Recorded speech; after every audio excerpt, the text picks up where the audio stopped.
It just takes a while. Yeah. I don't know why. It's just seems like. Good morning. Is anybody here? Let's not touch.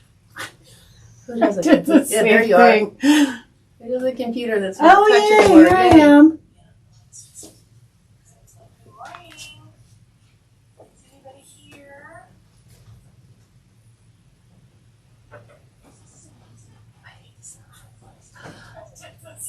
Good morning, Tina. So, all right. All We're here, but why right. are we echoing? Is there a volume on that, on this computer? Just mute it. Hi, Margaret. Good morning.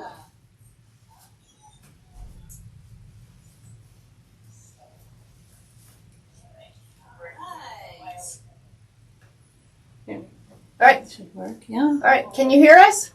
Somebody let us know if you can hear us. Joyce, Margaret, Mary, can you hear us? Yeah.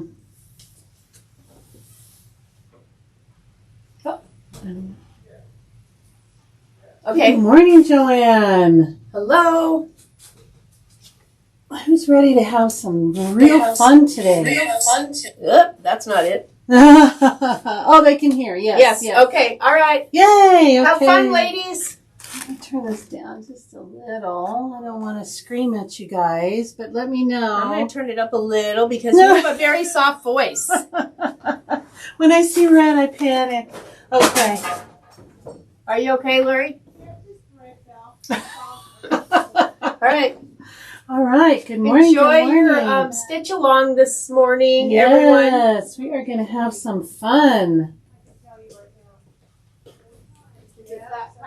Margaretta, you cannot hear?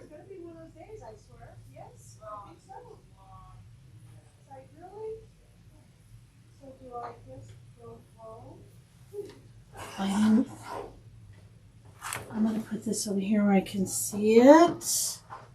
How is everybody this morning? This really rainy, drizzle morning. But it's a great day to sew when it's yucky outside, right? That's what I say. All right. Today, we are going to have some fun. We are going on an adventure. Let me tell you, it is going to be an adventure. We're going to be doing this on point. Now, I don't know about you, but this is the only picture I have. On point is something I have never done before. And so it was, I've done 4 of them now. So now I feel a little confident that I can do this and show you competently. I'm going to try. I am going to try. Warm and sunny in Alabama. Yeah. Well, Joyce, aren't you lucky? Lucky you. Okay, will I make it home? Yes. Excellent, Margaret. Well, great. It's not 70 anymore. That was on my Okay. way. I hope that you guys are stitching along with me. We're gonna do things a little differently as far as stabilizers and stuff like that. The first one I did puckered so bad, I literally stopped it halfway through and threw it out. But I figured it out. I figured out how to get it to not pucker. Black fabric. If you have black fabric, invest in these. Go to Amazon and pick some of these up. They're super cheap and you're going to need it. So we have our black fabric. We're going to get started. I hope everybody's doing wonderful. So here's our black fabric. We're going to deal with this first. We're going to go step by step. I'm going to try to heat up my iron. Now I have put SF101 on the back of this. The instructions say to do that. So that's what I've done here. You're going to need a pen. Doesn't matter if it's iron away or anything because you're going to be marking back here. Okay?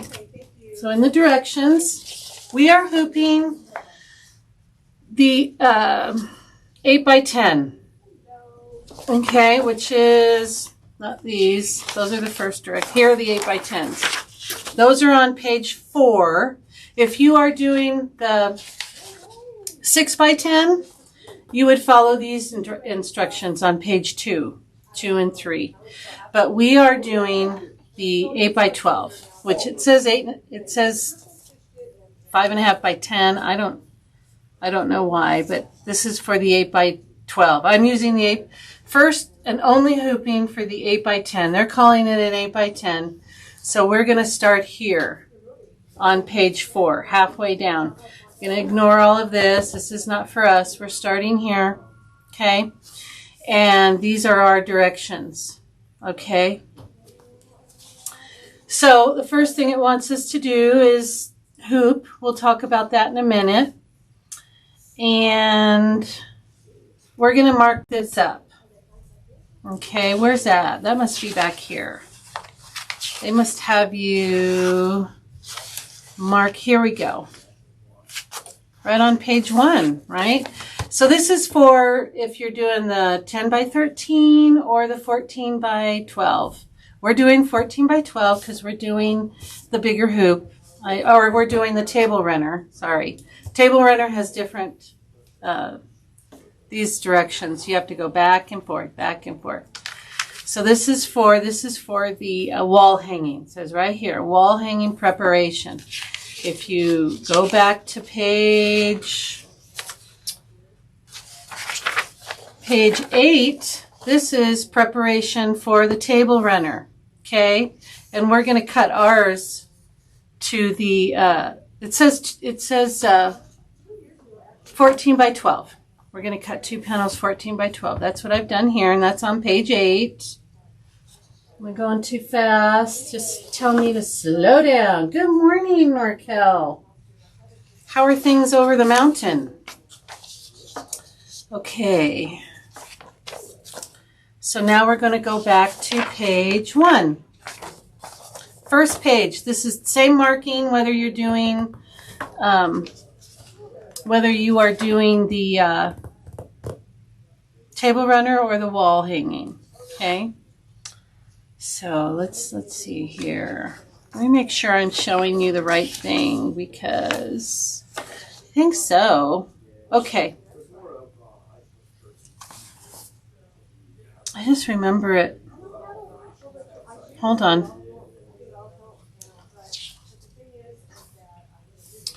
5 inches long, 3 inches long. Okay. All right. So I think I had to write that in. That's why I'm confused. So this line is 5 inches. This line is 3 inches. Okay. That's what it tells you in here.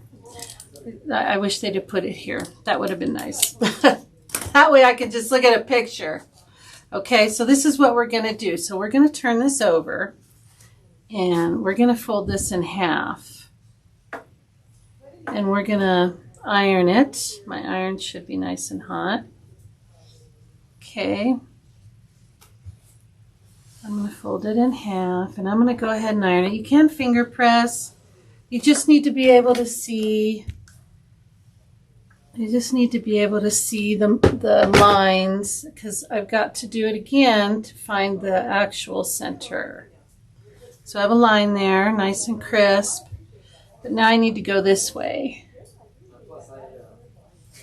Okay.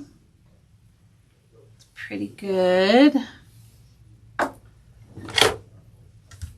then we're going to make that mark there. Okay, so now we have kind of a crosshair. Can you see that pretty good? Yeah, you can see that pretty good. This way and this way. Okay, so I'm going to turn it. Because it does have the long side up and down.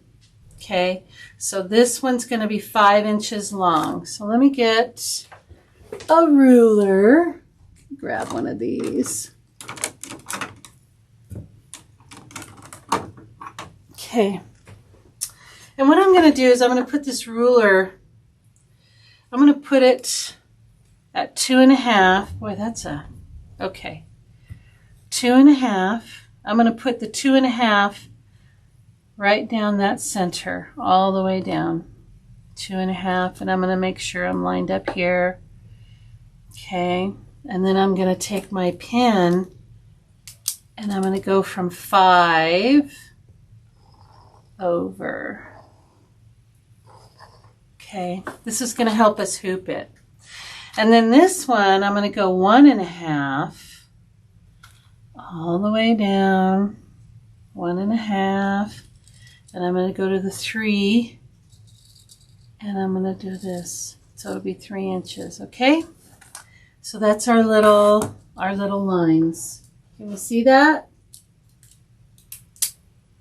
Let me see. I think you guys can see that. See, these are my lines. Okay. I know the lighting's not great. Oh, I have a light over here. Hold on. Let's see if I can figure out how to turn this on. Oh, this is one of those fancy slim lines. Surely there's a button somewhere, right? It's so slim, I can't feel the button. Let's see. Huh. Oh, maybe as a toggle here on the. No, it's not a toggle on the cord that I can see. Let's see here. Oh. Okay, I just touched a wire. Oh, I see. The little button is not there. Okay, great. So maybe that helps. Does that help? Okay, sorry, I should have turned that on in the beginning. We have marked our panel. This is going to be our little panel. Okay. All right. Now we're going to go to the hoop. And I have done something different with the hoop. I'm not using just plain tearaway. That did not work for me at all. So it needed more layers. It just needs more layers. So I'm using sticky back. Sticky back tearaway is what I'm using. And then underneath I'm going to put some heavy tearaway. I'm going to slip that underneath and tape it. Okay, but first let's deal with this. This is sticky back. Okay. And this is what we're going to sew on. It's a bigger needle. Okay, so I'm just taking a pin and I'm just kind of dragging it lightly, not too heavy, but heavy enough to where it hopefully cut just the layer of paper. There's a layer of paper on top. I'm sure we're all familiar with sticky back. But in case somebody's new and they've never used it, so I just kind of made just a slight tear. I'm going to tear all this off. Any questions? Let's see. Oh, haven't received my kit yet. Are those instructions in the kit? These instructions are with the design. So if you have the design, you can print these out. Or, have them on your iPad or anything like that. It's sunny this morning. Lots of rain last couple of days, especially last night. I see Reno's getting... Oh, it's just pouring here. And, we're not used to it. You probably aren't either. But we're just not used to all this, drizzle. Yeah, it is at the end of the stand, but it's just a little wire that's sticking out. And I just touched the wire and it came on. So I think this is the one Jeannie remember she was talking about. She broke the button on one. I think this is it. Which, it still works. So I'm just using the pen to just kind of peel up some of this paper because you really can't dig your nails in there to get it. And then let's tear it along the edge of your hoop. This is very, very sticky, but I have an anti-glue needle in, They come in handy for that.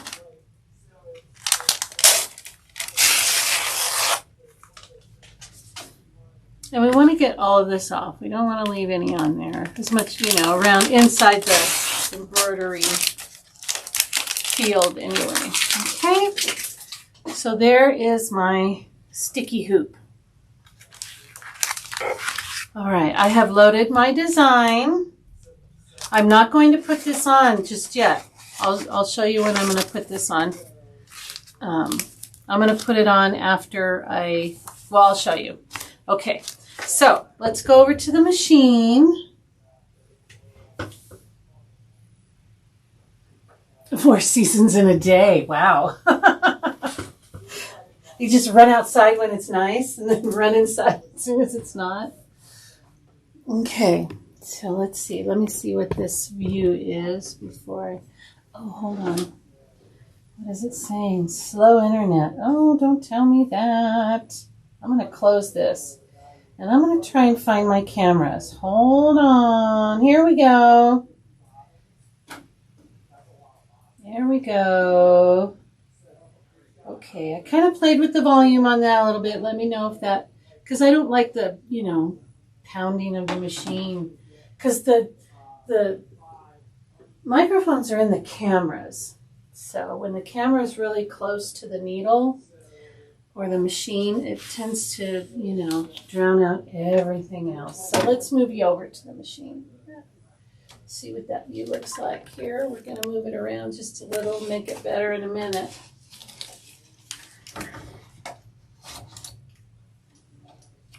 So the first thing this is going to stitch that is, like meaningful is going to be Happy Thanksgiving, which is in our orange color. There is a thread kit here, and I am using, let's see if I can't. I am using the thread kit. Oh, I see. I gotta learn how to, there we go. I just want to move this down a little bit. Oh, I don't want to drop this. Okay.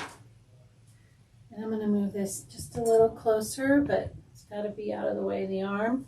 Okay, so I have, what color do I have in there? I think it's an ice accord, and it is 1220. It's, I'll just lift you up carefully. Let me hide. Okay, so you can kind of see there, I've got that lighter orange. So if you got the kit, it's the lighter orange. There's a dark orange and a light orange. Okay. I want a basting stitch on my, around my design. I don't know if any of you have done that before, but it puckered so bad. Uh-oh, am I paused? Please show the, yes, I will. I absolutely will show the machine screen. I'm going to move you over to the screen. It puckered so bad, I just threw everything I had at it. I went with different stabilizers, extra stabilizers. I'm going with a basting stitch. It was just, the puckering was so bad, I wasn't going to go through that again. So, all this may be a little overkill, but it comes out very nice. Hopefully it will come out very nice. So I have my USB in here on the side. I'm going to push embroidery, and I'm going to push the pocket. And let's see, can you guys see that pretty good? Yeah, pocket. I'm going to go to the USB. This is all just very everyday like we do. I have my design right here. Happy Thanksgiving. I'm going to set it. And I'm going to go into embroidery. Now I'm going to go into, and I'm going to lift you up so you guys can see just a little bit better. I'm going to go into layout here, okay? And in the layout, there's this flower with a little dash box around it. Okay, can you see? I'll bring you in real close. The flower, that's what we want right there. That is a basting stitch. It's going to put a little stitch all the way around my design here. Okay, so you'll see it chain. You'll see a box come up when I press it. So I'm going to press it there. See, that black line is my box. That's my basting stitch, and it's going to be like a 7mm stitch. It's going to be really a wide stitch, really easy to take out. You know, you're already, you know, having to tear everything off the back, so it's not a big deal to take out that stitch. We'll do all that together.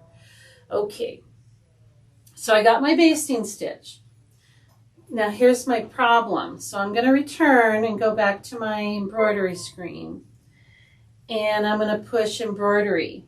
Okay, because I'm ready to go, right? Nothing more to do.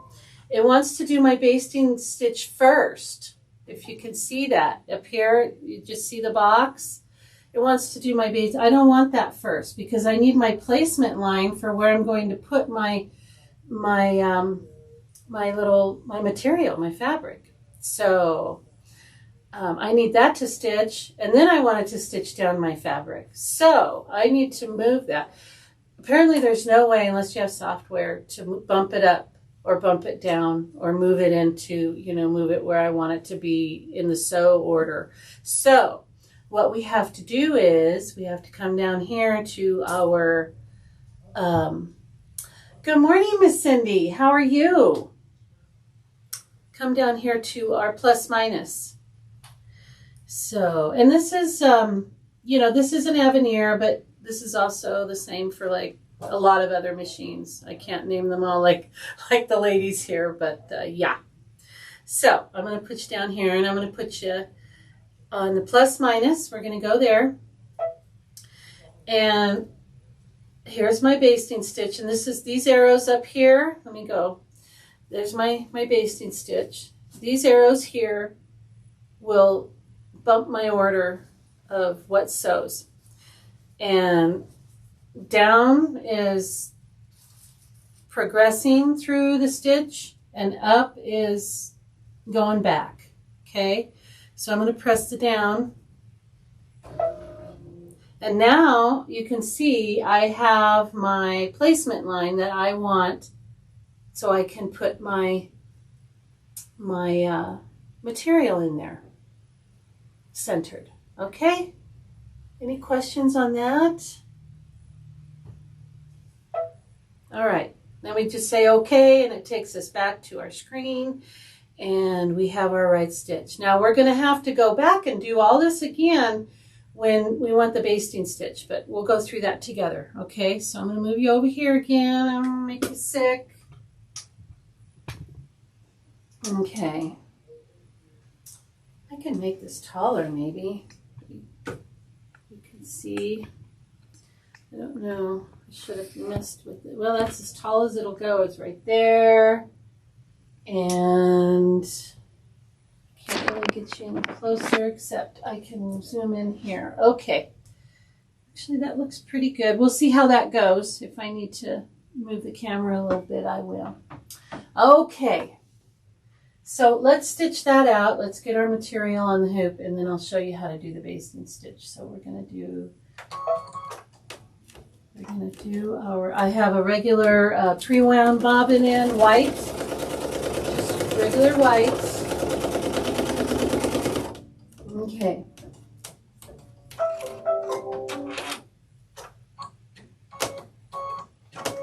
All right, let's move it back over here, and we'll get our material in the hoop. All right, so now we have our little, I don't know if you can see that very well. Let's see, right here. I can draw a line on it here. Where's my pen? Here we go. I should have done this in black, but I'll do this. Let's see, maybe I can make it a little darker. So it just stitched out this, oops. I stitched out this little line and this little right there. Okay, I don't know, maybe you can see that a little bit better. Can you see that a little bit better?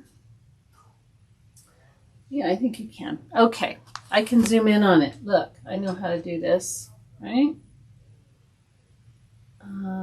Image control. Oh.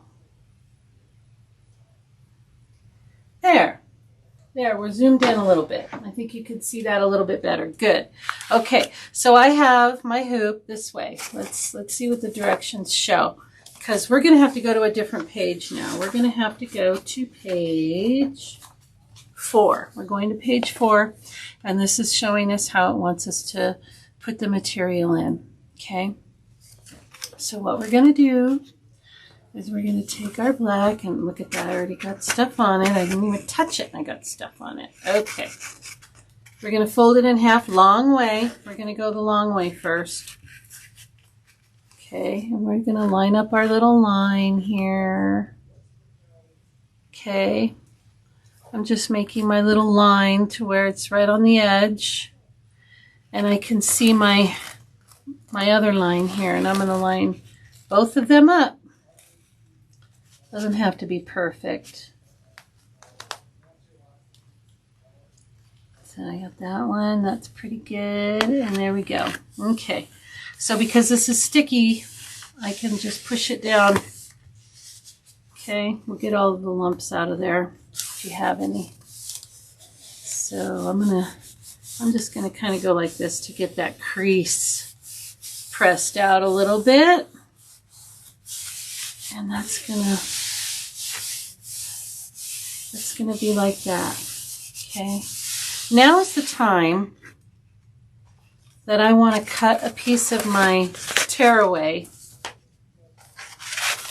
Okay, I want to cut a piece. I'm just going to kind of eyeball this. Doesn't need to cover the whole thing. Just needs to go where the design's going to be, basically. Okay. So I'm going to get some scissors here. All right. And I'm going to cut it about like right here. No real science to any of this. Just kind of eyeballing. Okay, and I'm gonna tape this on the back. Is what I'm gonna do. I'm gonna do that right now. I know where the center is, right? So I'm just gonna kind of put that here. I'm gonna get some tape. I know I got tape out. What did I do with it?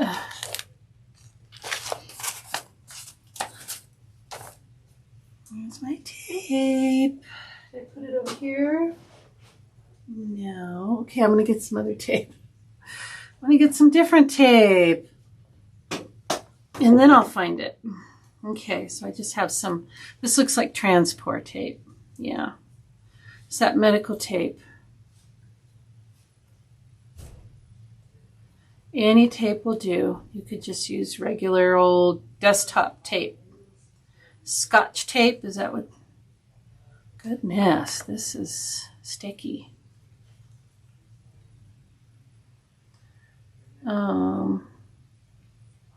I'll get it. I'll get it. Almost. Wow. Okay. Oh, jeez. Oh, wait. Maybe I got it. No, I got a little piece. Here we go. Okay. No? All right. I'm just going to be happy with that right there. What is going? Here we go. I don't know what I did. I did something wrong. I must have started it right in the middle. Okay. Just a little piece of tape covering the center pretty much. Doesn't have to be perfect. We just want it. We just really only want it for the letters because the letters are the most stitch intensive. Now I'm going to put tape on all 4 sides because I don't want this to roll. Make sure your tape is pushed down really well because sometimes the tape will catch and ball up underneath, so we got to keep an eye that that doesn't happen. I've had that happen to me before. Okay, so the basting stitch should catch a lot of this. Okay, so now this is what we have. Okay, any questions? Why don't just place under hoop? Well, because I want to make sure I catch the most of the design. If I guess I could get like a really big piece and do that, but then, you know, I don't know. You could do that. You could do that. Use a bigger piece and just slide it under. But you want to make sure that you're catching most of the design in the center. Okay, so there's our paper. Here's our thing. We're going to go back to the machine and we're going to do our basting stitch. And I'll show you how I do that. Well, not how I do it, how it's done, because I guess it's the only way. I asked everybody, is there a way to make it not stitch first? And it's just not possible unless you have, let me move you over to the machine. Very dark over here. Let's move the light. Huh? Oh, it's dark because I have black fabric on there now. I'm like, wow, it got really dark over there. Didn't I move you? Oh, yeah, everything is delayed. So I look at YouTube and I'm like, you're looking at the wrong thing. Okay, so let's go back to our screen. Okay, going back to our screen, and it has this message, finish stitching. Okay, so we want to go back to our plus minus.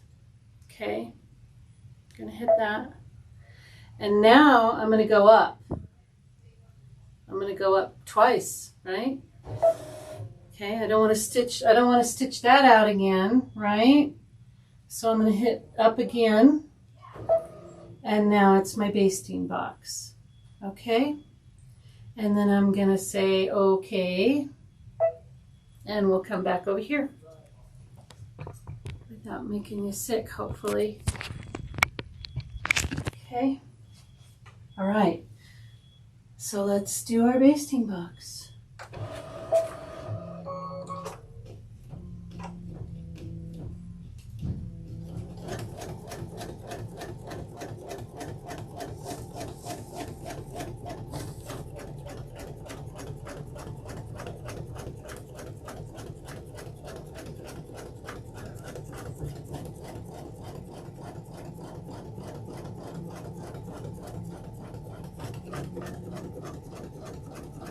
So you can see, well, that's like a really big stitch, but you can see this is a very big stitch.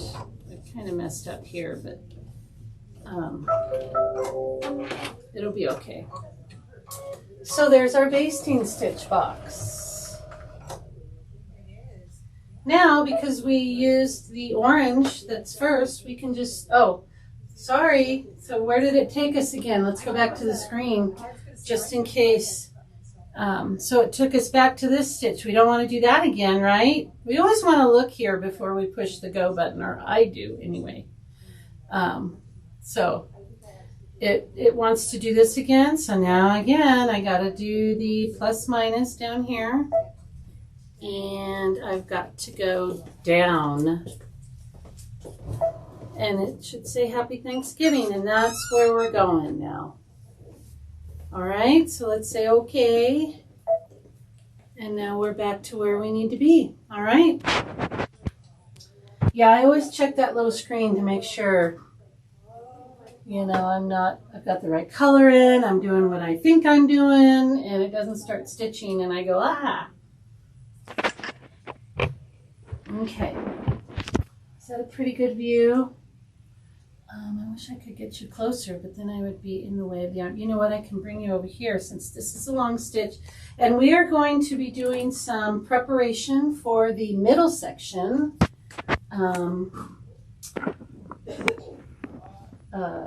While this is stitching. Okay? All right. There. That looks pretty good, huh? Okay, let's start.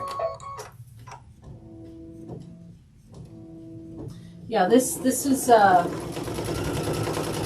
45 minutes. I don't know if it actually takes that long, but we are going to be doing some preparation.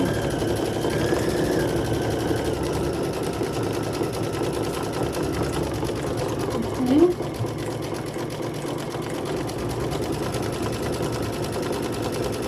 That takes a little while. Let's move you back over here.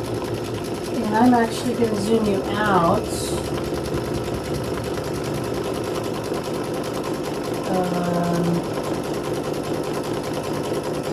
Like so. Let's see if that does it. That didn't do it.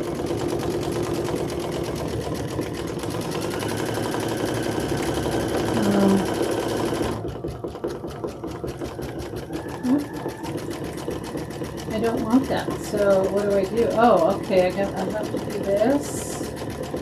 Okay, bear with me. Okay, done. Okay, now you have a little bigger vision of my table over here. Okay, here's my table. Now I'm going to be doing some cutting. We're going to be doing some cutting, so I need to get rid of these ironing mats. Some room. We don't need that. No directions right now. Here's all our thread colors.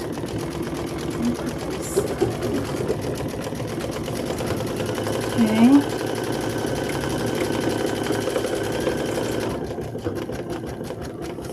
I'm going to be doing some cutting. Set these down. Okay. These are all of our applique pieces, and this is enough to do like 3 or 4. You could do a lot with this. I'm not putting any SF101 on mine. Feel free to do that, but I'm not going to do that. It doesn't really need it. So, my pin away. I don't need to mark anything. Alright, let's get our material here.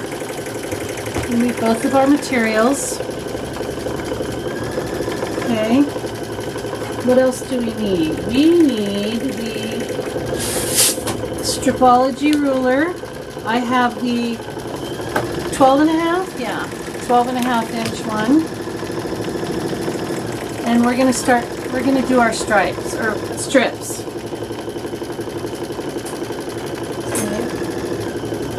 And actually, I did put that. I want to starch. Sorry, I want to starch my material. So I'm going to do the black first. But I want my material starched. Oof, picks up everything.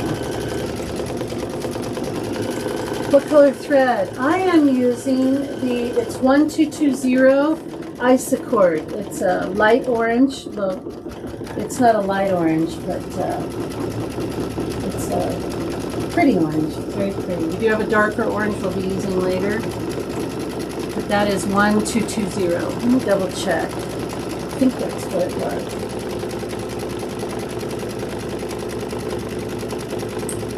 Yeah, 1220. Isocord doesn't have names as far as I know. There is a thread kit available,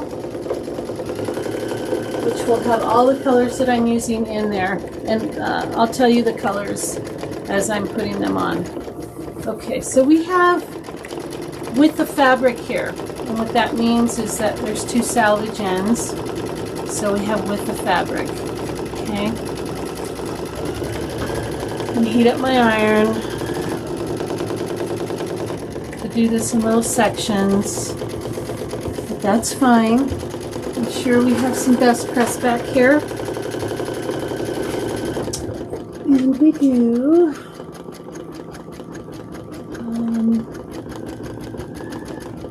Totally awesome.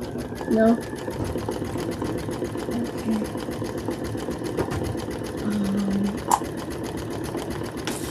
Is that? Yeah. I think so. I think this is best press. So we're going to pretend it is. Okay. So I'm going to get this pretty saturated. I want it to be pretty starched.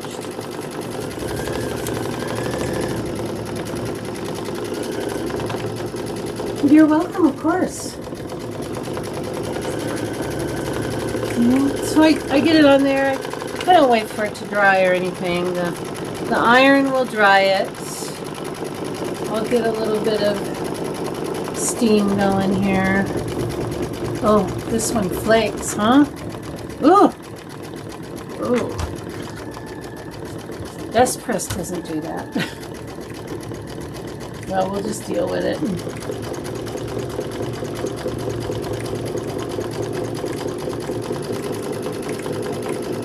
Black fabric, you just see everything, you know? Can't hide anything. Let's see, yeah, that feels like it's starch. Any starch will do.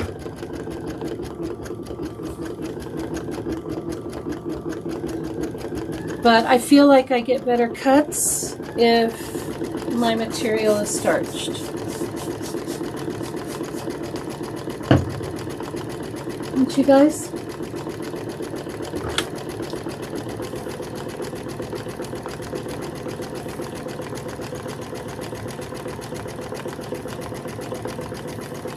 Oh. Oh, goodness. Okay, well, if you're using Best Press, this one, I don't know what kind this is. It's not marked.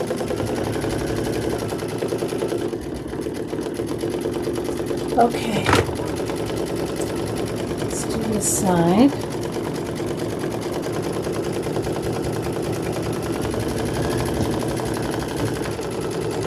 Does anybody else work in a really small area? I'm very comfortable with working in a very small area. It doesn't bother me in the least.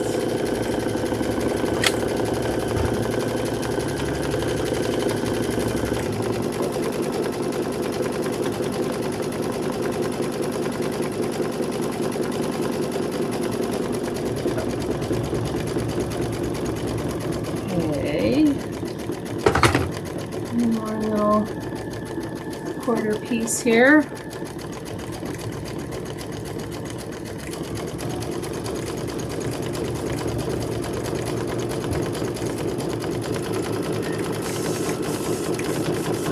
But that sprayer works really well. This is a Kimberbell one.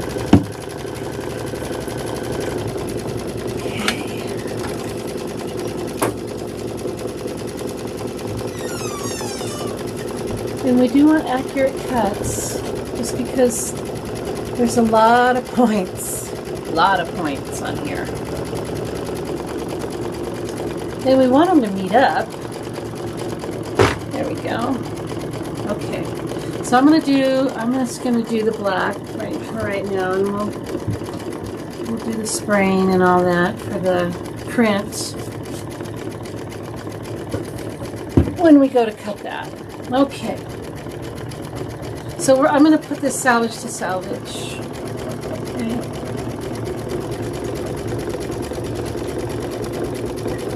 Because we're going to want to cut this way. So we want the longest piece possible. I'm going to keep doing this. I can't help it. It's compulsive to get rid of these little white pieces. Okay. All right. So here is we got it folded in half. I'm going to fold it in half again. And I want a fold in front of me. It's just my preference. Okay.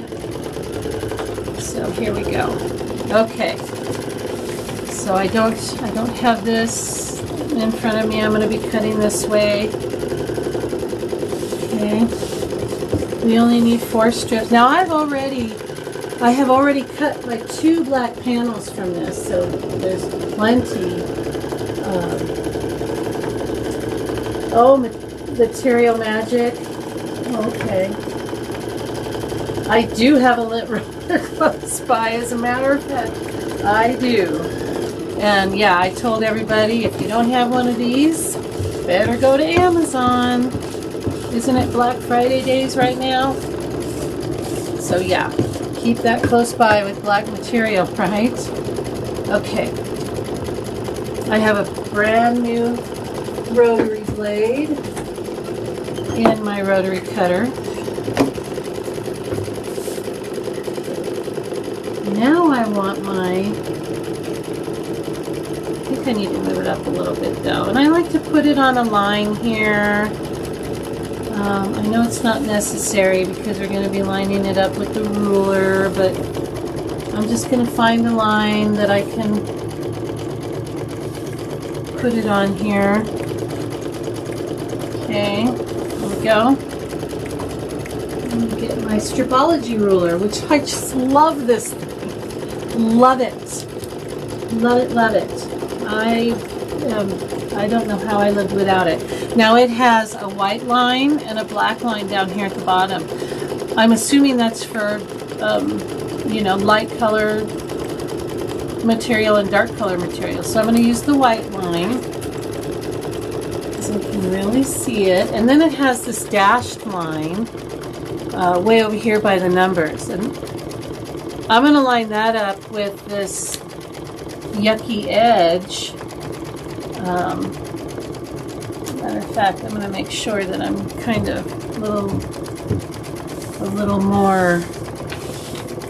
You just want to just line up one edge of your material as close as you can. It doesn't have to be perfect, but you don't want it like way off here because then you're not going to cut off what you need to cut off.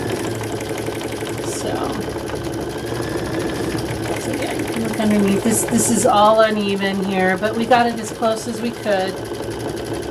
It's just the part we normally cut off, right? Okay, so I find my line, got it. I'm going to take that dashed line there and I'm going to put it on the edge. And I'm going to line up my white line down here so I know I'm straight. Okay. And it's going to take off about 1/4 of an inch. Maybe a little more if we're like way off. And I'm going to stand up for this so hopefully I don't get in the way too much. There's little teardrop looking things down here. That's where you start your rotary cutter. Okay, trying to get in front of it. Okay, so I put my rotary cutter in that little teardrop down there and just run it up. Okay, don't lift anything. So the instructions, and let's look. So now we have a nice straight edge there, but we're not going to touch it. Cutting for our table runner. We want to create the on-point checkerboard. So we're going to cut 3.5 inch of the print, but we want 4 of the dark. 4 3.5 with the fabric strips. Okay. That's on page 9. 3.5. So we had markings on here. The half marks, stars, squares, but we're not using any of those because we're at 3.5. 3.5 has nothing. So we're going to have to do, you know, the math in our head. So we're going to start at 3.5. Can you guys see what I'm doing? Yeah, I think you can. We're going to start at 3.5. Try not to move our ruler. Okay. 3.5 plus 3.5 is 7. We're going to go to 7. 7 and 3.5 is 10.5. So we can go to 10.5. And there we go. We can't do any more. Yeah, we need one more strip. There is a bigger stripology, which I would love to have. And so now, look, we have perfect strips. Perfect strips cut. Isn't that great? So let's get one more. Now we know this is a good edge, right? We know that's a good edge. So I'm going to line up that white line again. But I'm not going to line up with the dashed line. I'm going to line up with this little line down here. Okay. And I'm going to make sure I'm all lined up. And I'm going to get one more 3.5. Okay, so I'm not lining up with that dash because I don't need to cut any more off because I got a nice line there now. 3.5, doing perfect. Okay, 3.5, here we go. Done. And we have our 4 beautiful 3.5-inch strips. Isn't that nice? I just love this ruler. Look at that. Okay. We're done with that. Look at, we've got all this left over. This just goes in our scrap. Okay. Any questions? You have 3 of those in your room. Oh my gosh.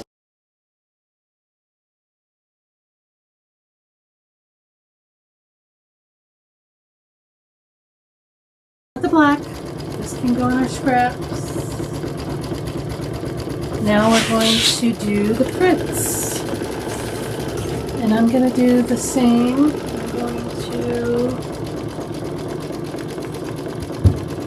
I'm going to starch. You get a yard of this too. So pretty. So pretty.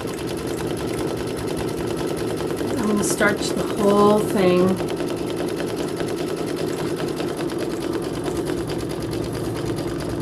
I want a bolt of this. It's so pretty. I don't have room in my sewing room for bolts. I wish I did. What you got? What you need? That bag right there, the Kimberbell bag that's hanging on the Oh, wall. you bought? Yeah. Thank you. There you go. So we'll get this all starched up.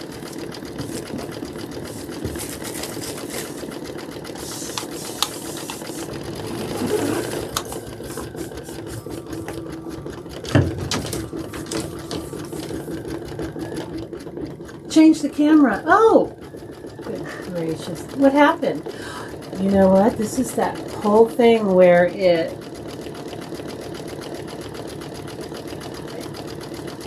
automatically switches cameras. I don't know why it does this.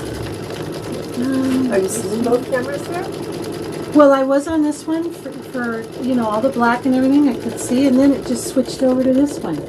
Huh. I think after a while it just does It just prefers that. So Well. stitching's more fun to watch. What can I say? I'm in charge here. Obviously not. Okay. Sorry about that. I will try and keep an eye on that. I try to look and see what you guys are seeing. This is our beautiful print. So pretty. And I'm starching. I'm just starching. We got a whole yard of this. Oh, you see her ironing now? Okay. I don't know why it does that. It's if the internet, if you get one of those slow internet warnings, Yeah. it freezes for a while. Oh, was I frozen? I think they're just complaining that I went back to the needle. No, that was frozen. Oh, well, thank you, whoever called. I appreciate that. Because, yeah, I might not catch it. I'm sorry.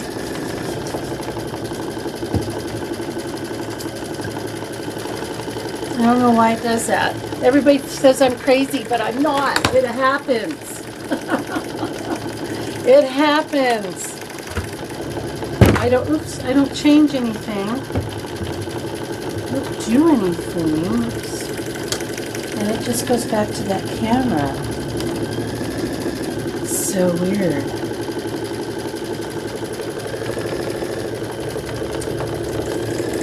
Dag nabbit. Okay.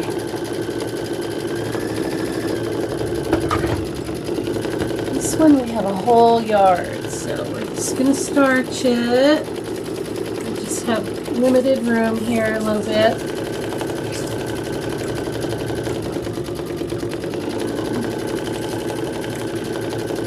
But I do want to get it all starched because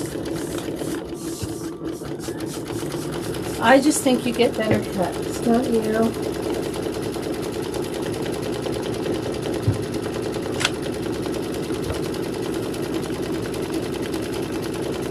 So pretty.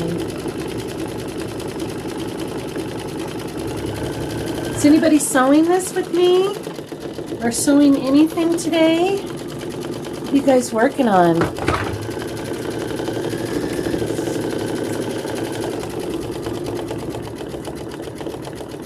I'm gonna turn this around this way. There we go.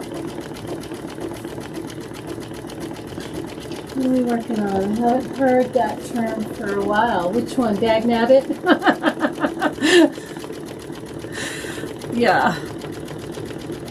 That came from my mom.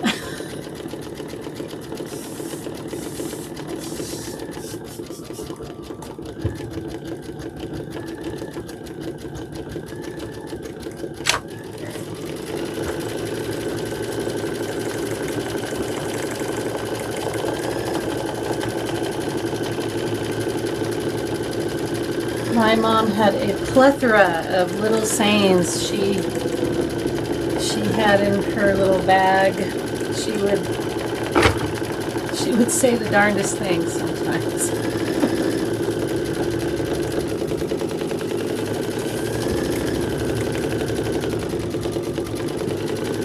Yeah, my mom's side of the family is from the South. They are from Arkansas, yeah.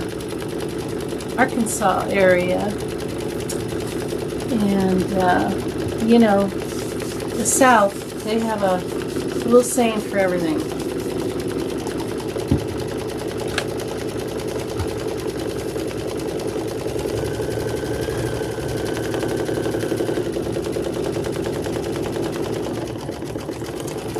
trying to keep an eye on that camera.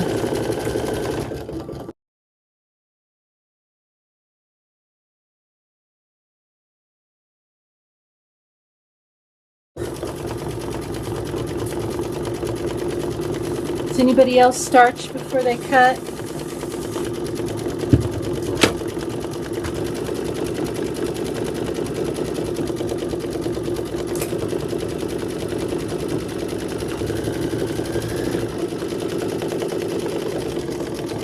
Okay.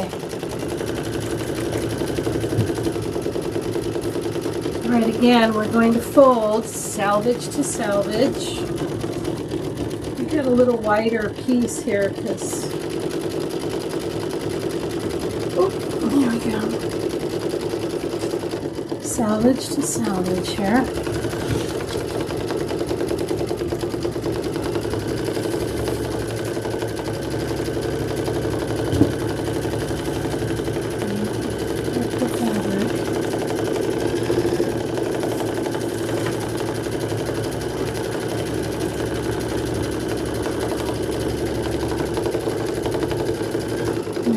Get one line, one side just kind of lined up here.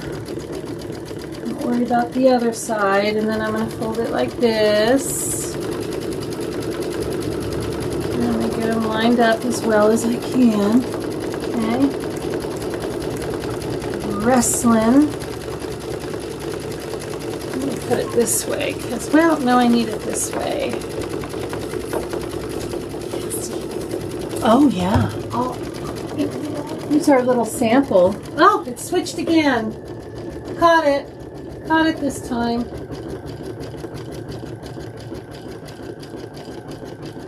Got it. Yes, but you spray on the back? Well, that's probably smarter. Yeah. Isn't that weird that it does that? I wonder if I have some sort of setting on here. I have no idea. So afraid to touch any buttons I'm not familiar with on this. Here's our little sample. This is what we're going to be making. And here are on points. these turned out okay. I don't have any like crazy, but they're going to be even better because, you know, I figured out a few things along the way. So I have these, they're pretty semi lined up here. I only need 3, right? Let's double check. Of the print fabric, I only need 3 with the fabric. I know, I caught it. I don't know why it does it. There's some sort of... You too. Thanks, Cindy. Yeah, that's bizarre. Okay.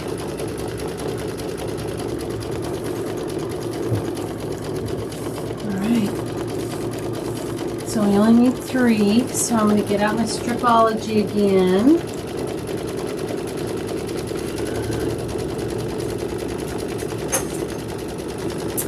I'm going to put that dashed line, and I'm going to go with the black line this time because this material is a little. Can you guys not see that? Hold on. Let me move this camera a little bit.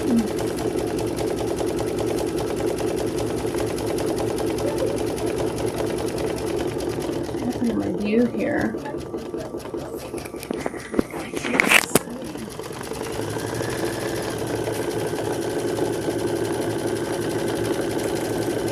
That's a weird angle, isn't it? What's going on?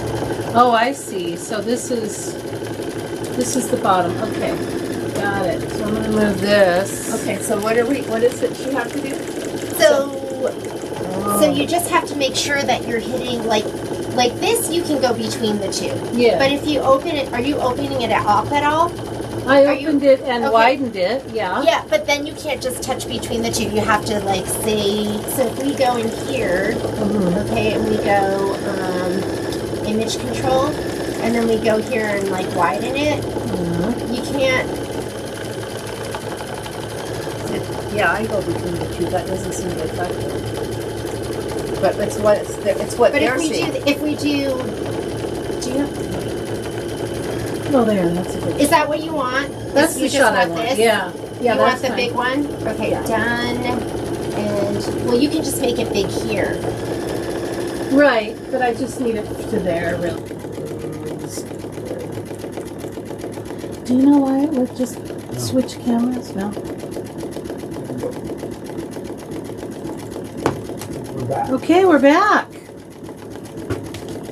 We are back. Go back over here.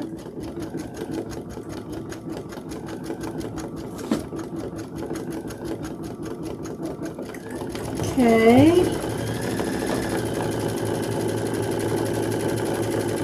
Is everybody back? Yay, okay. So,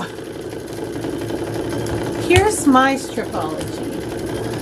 And it goes to 12.5. Now the ruler, yes. Perfect. And here is the biggest size, and this one goes to 20.5, which I would love to have. So this side has whole numbers and little stars and squares depending on what cut you need, and then you can flip it around. And this one doesn't, the smaller one doesn't do this. You can flip it around and it has, oh, for trimming blocks, it has half numbers. Very interesting. I don't own this one. I need to get this one. This is nice. These are very nice. That's the big one. The Big Mac Daddy. Okay, but we've got the little one. We only need 3. So I can do that with this one. Again, I'm going to line up that dotted line on the edge here.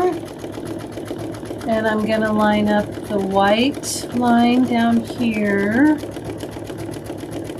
Okay. I'm going to cut a little bit off to to make a nice straight edge. Welcome back, everybody. Thanks for hanging in there. Okay. Stand up here. Now I need 3. Let's read it again because I want to make sure. 3.5 inch. So I have 3.5. We're going to go to 7. It's 2 strips. And did I move it? A little bit. And we're going to go to 10, 7.5. Oh, 7, 10.5. Math. Ugh. Okay, there are 3 strips. Take the ruler away. Take our little end piece off, and we have 3 beautiful strips. Now you could keep cutting this if you want to use it for binding or anything like that. Just put down your stripology and go 2.5, 2.5, 2.5, 2.5, 2.5, all the way down. However many you need. I just love that ruler. And we got all that left over. I wonder if that's enough for the back. I don't know. Maybe we'll see. All right. So we have our strips. 4 black or dark, whichever you're doing. And 3 of the light color. Or the print. Whichever that is. Okay. And now we just wait, because now we got to do some sewing. We need to sew these together. Join the 2 of them. And join them until they're all sewed together. But we got to finish our embroidery, which if we look over here, we can see we're almost done with the very long part. What else can we do to prepare? Let's see. Let's look at the directions.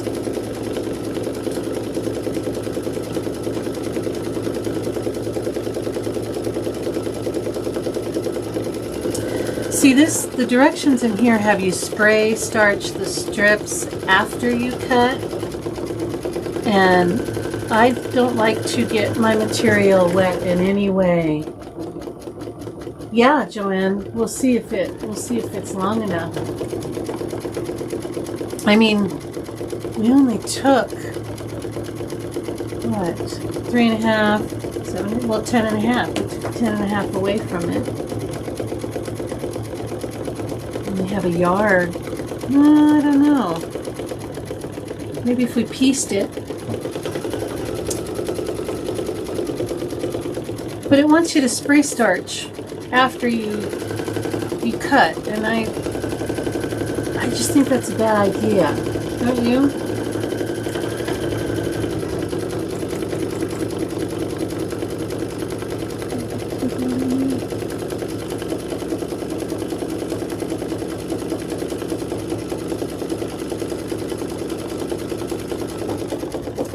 They have directions for 2 ways. You can do the on point, or you could just put a pretty piece. You could put this in the middle. You could put this flowery stuff in the middle. Just one big piece. Or any kind of... Oh, I was going to show you. Let me show you. While this is stitching, we'll go back over here. I'm going to make a Christmas one. So I was practicing, my on points for the class. Well, I'm not calling it a class. Sew along. And Janine Babich has another wall hanging table runner, same kind of thing as this. That's for Christmas. It's called We Wish You a Merry Christmas. And I want to get that. Jeannie's ordering it for me. And I had some Christmas fabric at my you know, in my stash. And so I just cut the strips and I made this. What do you think? Isn't that pretty? I think it turned out gorgeous. And then I'll put wish you, you know, the wish you the Merry Christmas panel on each end. It's gonna be so pretty.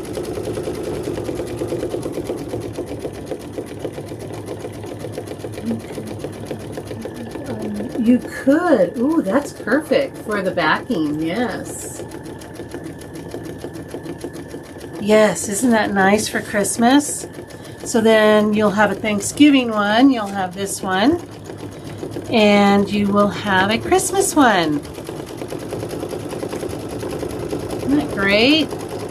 And you know, I'm looking at it. Well, no, that's about right. That's about the same width. Yeah. I thought this one was a little thinner, but yeah. I'm really liking it. And then this is the back. You put SF101 on the back and square it up so the back's all nice and neat before you know, quilt it and sandwich it and do all of that. Ooh, hello winter. Yes, do some blues and I don't know what, blues and grays, maybe with a little shimmer. Ooh, pretty, pretty, pretty. Oh, look at that. We are done with our Happy Thanksgiving, which is the longest part of that. Now we're going to get to our, I'm going to put this away before I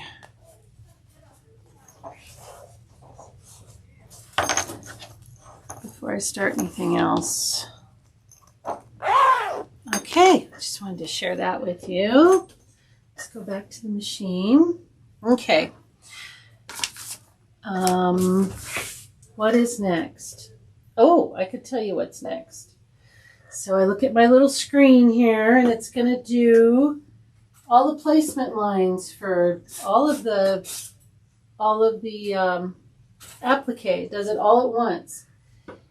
And the color that we are using for that is, it's called Military Gold. You see that? Yeah.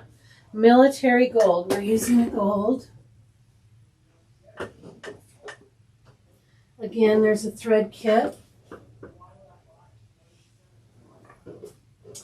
Jeannie has curated all of these colors, so of course they're gorgeous and they all work wonderfully. So this pretty gold is going to go around and tell us where to place all of our, I need my little scissors, here we go. Place all of our little applique pieces. And again, I did not put SF101. You could leave one embroidery, y'all. Use it. Oh, yes, a nice long wall hanging. If you have one of those ladders, you know, that you hang little quilts on, that would be cute. Look at this. I have made, this was a brand new, and I've made, this is my fourth one. And I'm almost out. Goodness.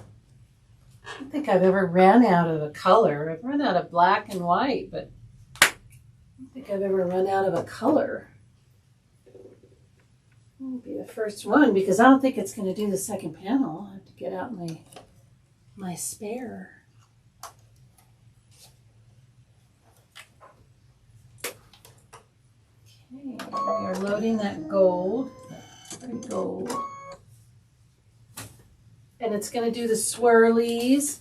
So yeah, it's not just the placement line, which is why we're using, you know, pretty thread. It's going to do the swirlies that will show around our applique pieces. But you can see we have very little puckering. A little here, not much, not bad. Really stitch intensive.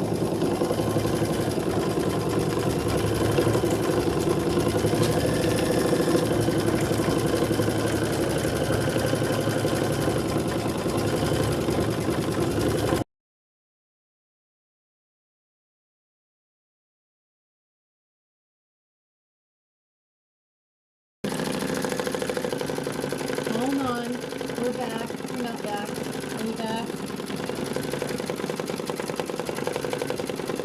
Looking for a camera. Okay, we're back. Back for the moment.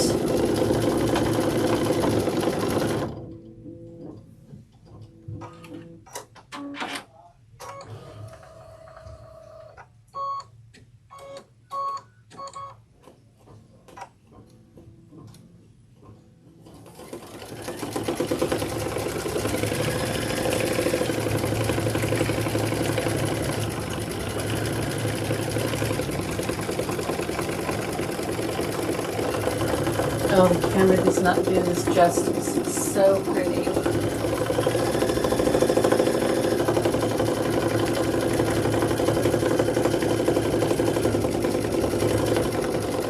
hope you guys give this a try.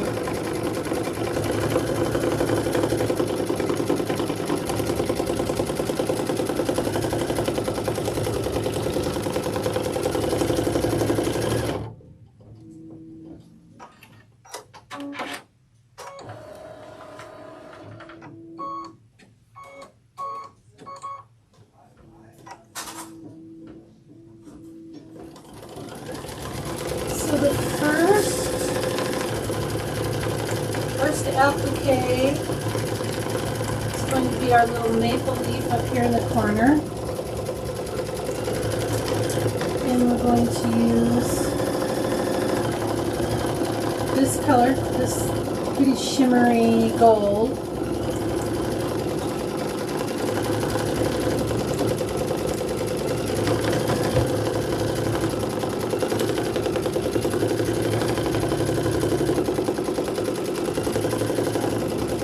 And we're going to leave this color in to go around that leaf. And this one is what's military gold. I don't know if I mentioned the color. It's military gold, it's called.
Okay.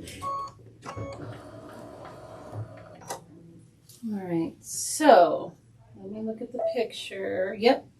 So what it's going to sew now is it's going to go around the leaf, and then it's going to do like a, and actually the little stitch it does inside the leaf, you could put, I'll show you when it's done, but I think you could put Mylar under there, and it does it on all the leaves. It does this little kind of crisscross, but it's really tight. I'll show you when it's done. So we're going to have to cut around it anyway. But I think Mylar would look really pretty.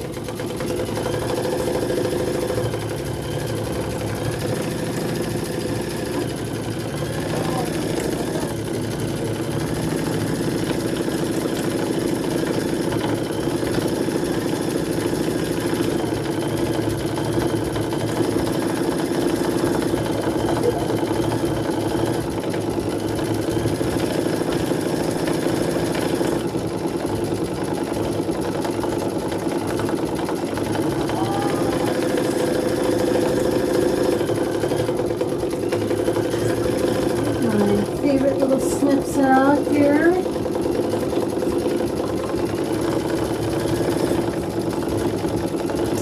These little pincers, called pincers.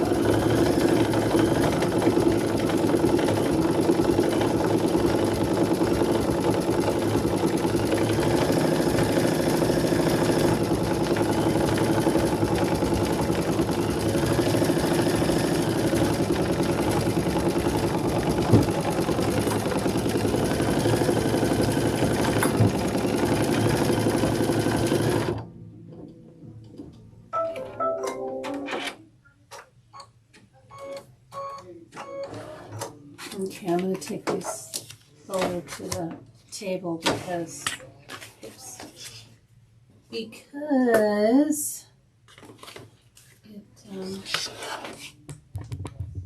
a lot of sharp corners on it. So I'll get my glasses out.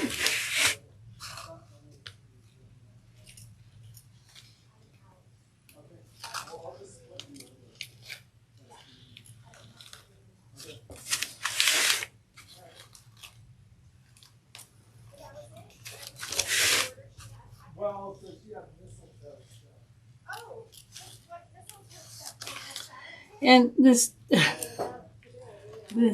thread matches perfectly, so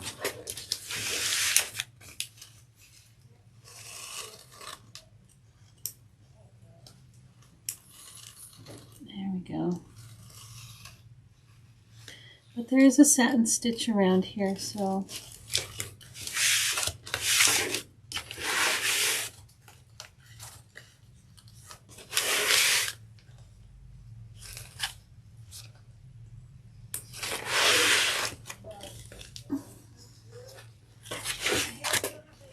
my hand gets in the way of the light.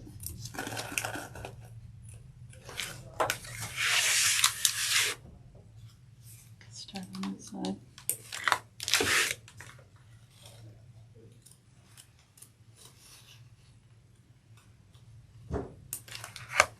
Don't want to cut your material underneath, of course.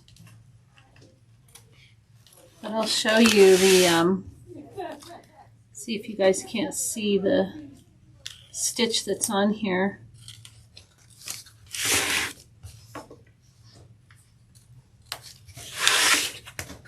Oh, I missed a whole little area here.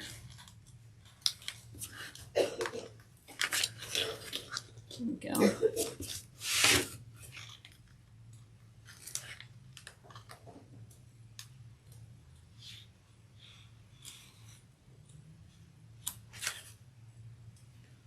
Okay, so you still have all that left. I think you could do 4 more at least. So let me see if I can't get you guys close enough without waving it around, and hopefully it will focus. Can you guys see that like net?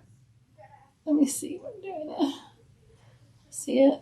On the one side, it has that stitching all over. I think mylar, I can't say that word. I think mylar would be perfect. So it does it on all 3 leaves. So, okay. So that's good. We're going to go back to the machine.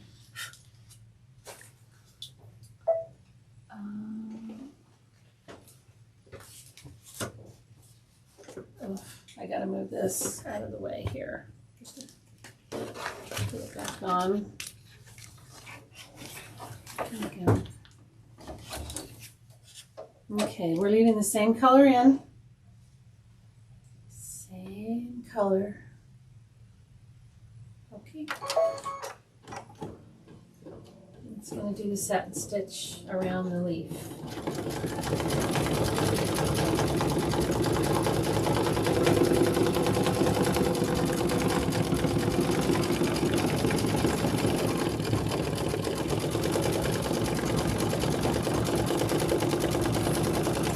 I do have my holiday nails on. You know, when I picked it out, I didn't know it sparkled. And then I went outside in the sun and I'm like, whoa, they sparkle a lot.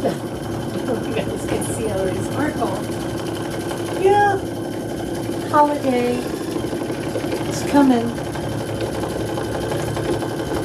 It's coming.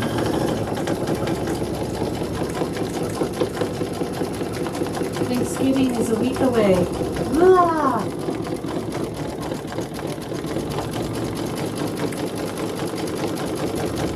Thanksgiving is my favorite holiday. I love Thanksgiving.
So next we're doing the pumpkin, and the way this works is we have to remember our placement line is already there for all of our appliques. So when it goes over to the next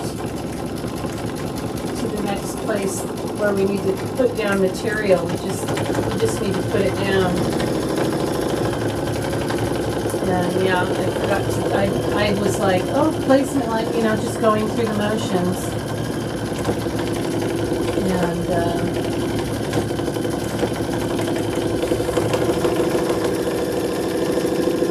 but you know, I just covered it up and nobody could tell.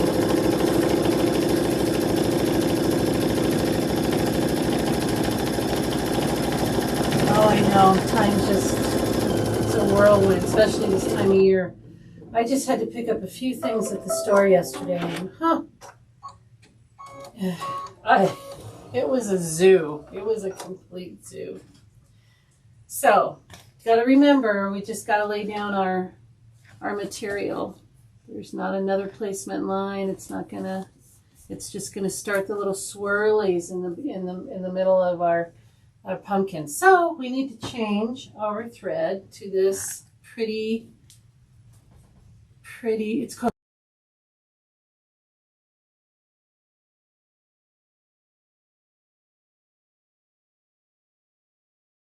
change our thread.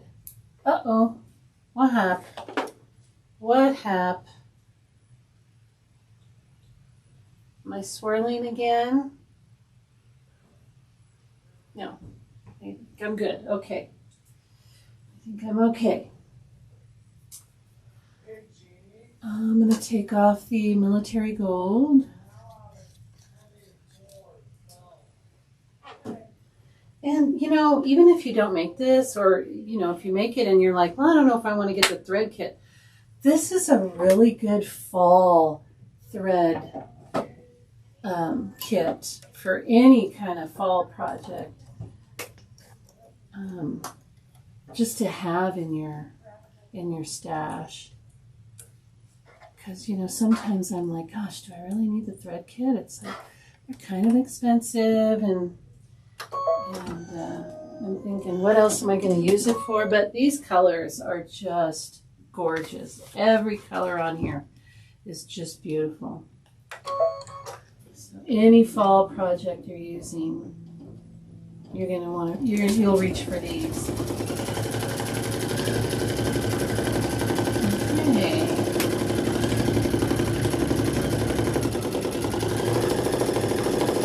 Just goes over the swirls. What color? This color is Jubilee. This is a glide color, and it's Jubilee. The only isocord color we used was for Happy Thanksgiving, the first one. That was the 1220. All the rest are Glide, so they have fun names. And this one's called Jubilee.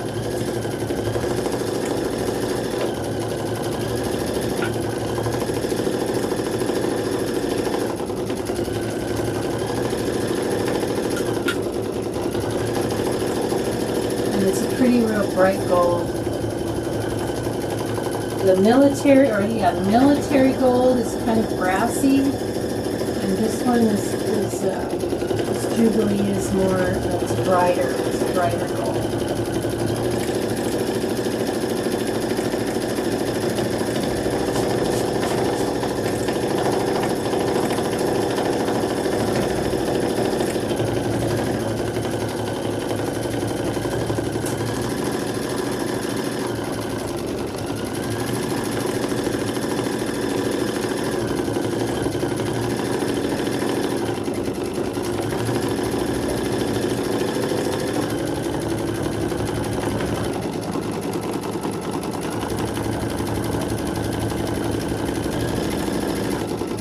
Yeah, they should put that on here, huh? Yeah. Does it work when you're threading the needle? I would imagine it does. You know, I don't even feel the thread cutter when I put my hand over here. I have no idea where it is. It's like so weird. It's just very strange. Underneath? I don't know. I don't know where it is.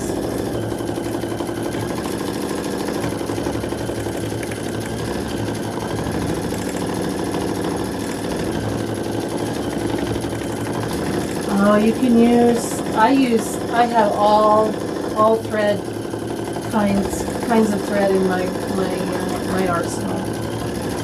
And I just go and I look, and if it's the color I need, I don't really care.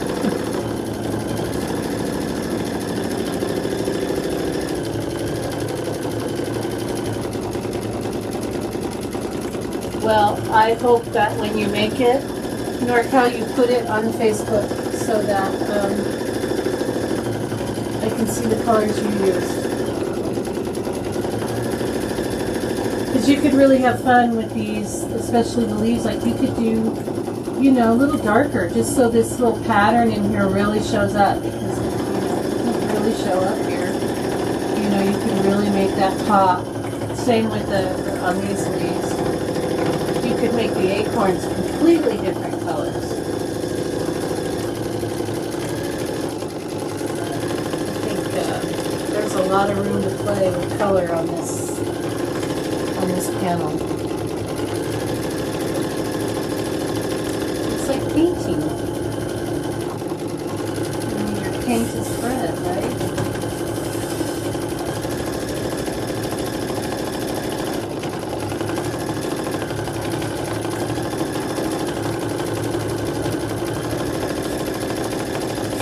Pretty good with the puckers. Hardly feel anything. There's some here, but all of that will iron out super easy. Here.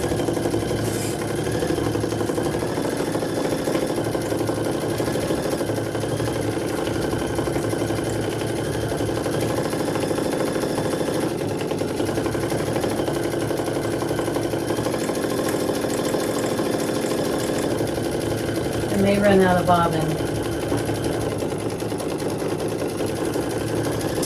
I should check it this next time.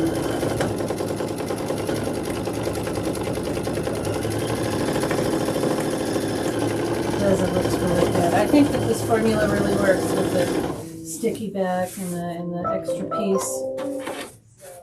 It's a lot to tear off, but it's worth it to me to not have all that puckering in. Okay, I'm going to move the camera just because I got to move this one out of my way a little bit just to get the. There we go.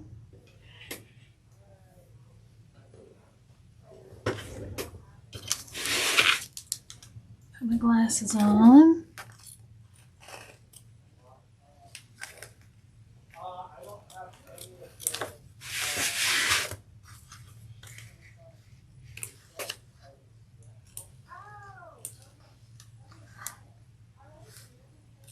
I want to cut your stitches from underneath there. Just use a little bit of caution.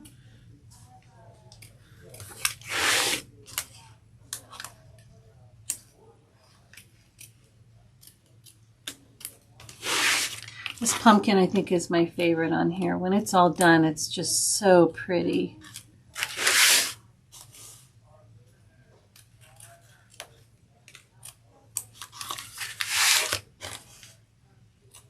This pumpkin would look really pretty on the corner of a napkin for your Thanksgiving table, wouldn't it? Could totally do that. There you go. Got that left over. Okay, we're going to change our thread. All right? No, yes, we are going to. Yes, we're doing the leaves. We're doing the leaves next. Let me get this over here and move the camera so I don't make you sick, because I don't like doing that. Okay, I'll move it over now. So we're going to do the little leaves, and for that, the color we're using is this dark green. And this is called soldier green. We have military gold and soldier green. Okay. Let's thread.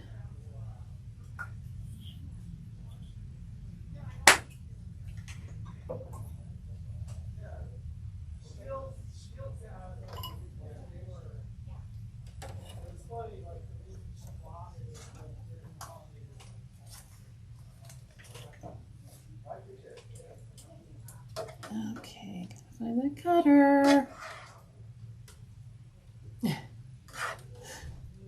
Oh boy, here we go. Sorry. I didn't mean to bump the camera, but trying to find that. Come on now.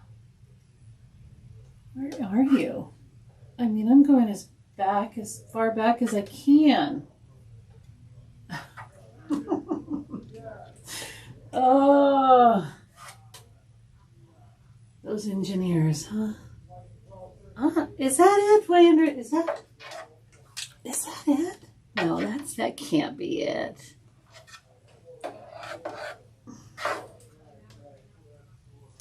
Oh my goodness. I'm gonna have to move the camera. Hold on so I can get it better. Better. I'm gonna move this chair. Okay. Oh, see, there you go. Oh, you little... And that is it. Oh, I see it now. I see it. It hangs down way over here. Okay. I think I got it. All right.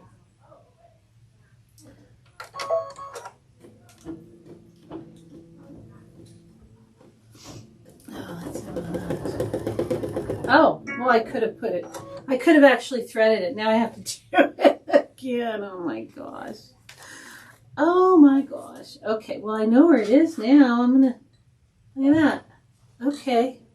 Oh, thread. Oh my goodness, all this time. Okay, so we're doing the, I'm gonna do the, there. The needle up in, or the, put it back to the beginning of these leaves. Oh, I didn't check the bobbin. Oh, why don't I look at the screen, NorCal? Thanks for the reminder. Next time. Bobbin, bobbin, bobbin, bobbin, bobbin. I'm going to say it in my mind over and over. Bobbin, bobbin, bobbin. Check the bobbin. Check the bobbin.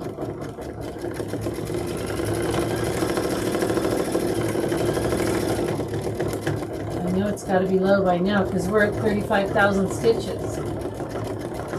How long is a bobbin good? How many stitches is a pre-wound bobbin for a Avenir, Luminaire, Solaris, Radiance good for? How many stitches? Does anybody have any guesses?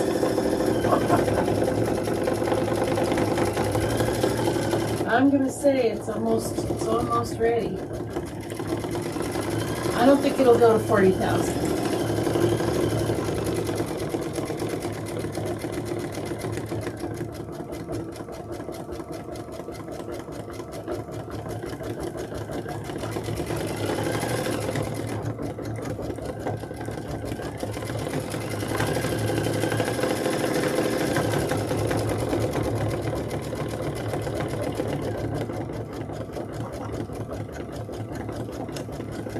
I'm not there yet.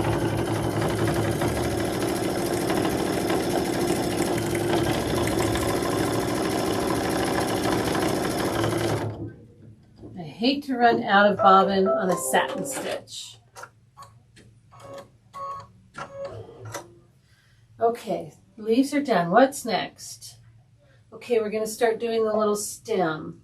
Now, if you look closely at the stem in the middle of the stem is a little bit lighter brown, and we're using spice brown. Nope. And then we're going to do a dark brown around it. So there's a middle part of the stem and then a darker outer part of the stem. And the inner part we're using oyster.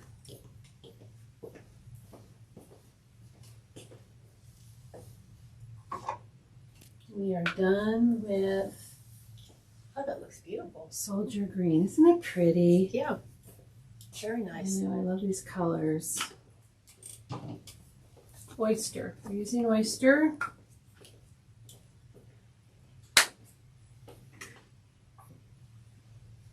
Oh, I should check the bobbin. Let's look. Let's see how low it is.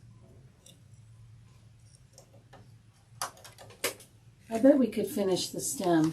Okay, so I know where that cutter is. And I'm going to find there.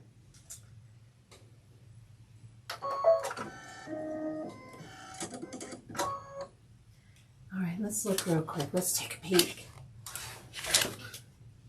Oh, we're doing okay. It's about 2/3 gone. Let's see how far we can go.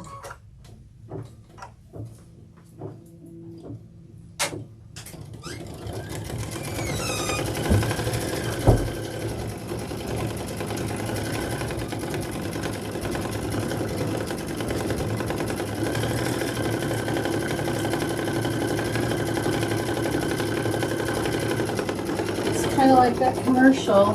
How many licks does it take to get to the center of a Tootsie Pop? How many stitches does it take to run out of bobbin on a pre-wound?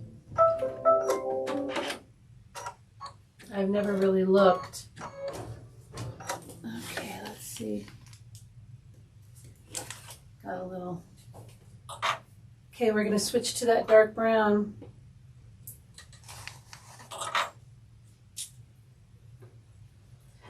This pumpkin is the most involved, but it's so pretty. It is so pretty. And we are doing, it's called dark brown. That's the name of it.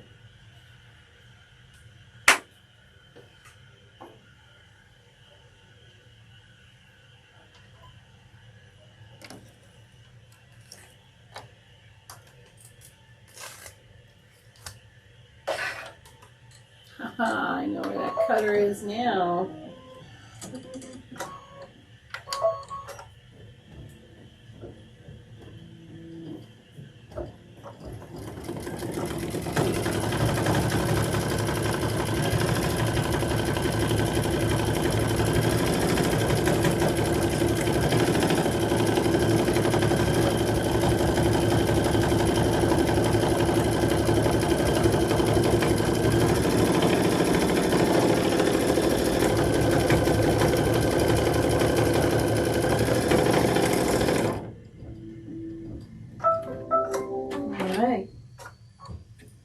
Next, we're going to do the details on the inside of the pumpkin there. And we're using burnt orange. A little darker than the lettering. Burnt orange.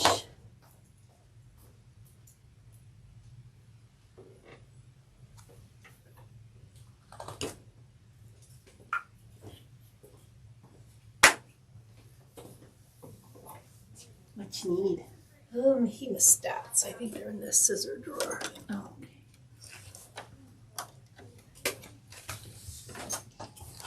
okay. Ha! I'm getting that cutter every time now. That's wild. I used them yesterday. Oh, there they are. Okay.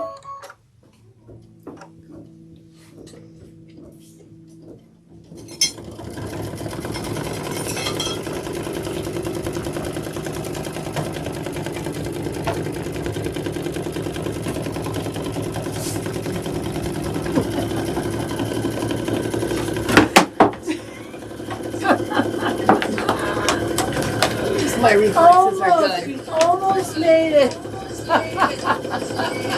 Uh-oh. What happened? There we go. Oh, yeah? Yeah. I can still hear me, though? Yeah. Okay. And yeah, Okay. Perfect. not yet. I'm not seeing that yet. Oh, there we go. At least my reflexes are good. It's not very big today.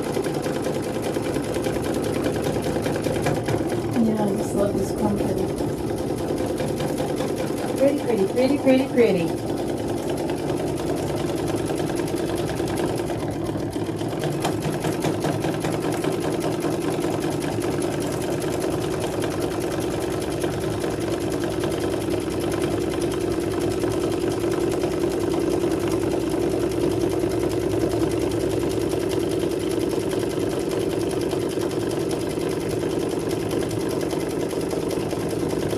After this, we're doing the red leaf.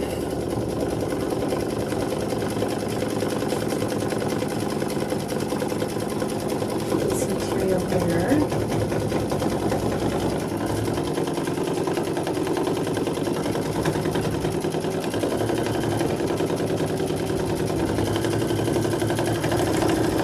The color we need next is garnet.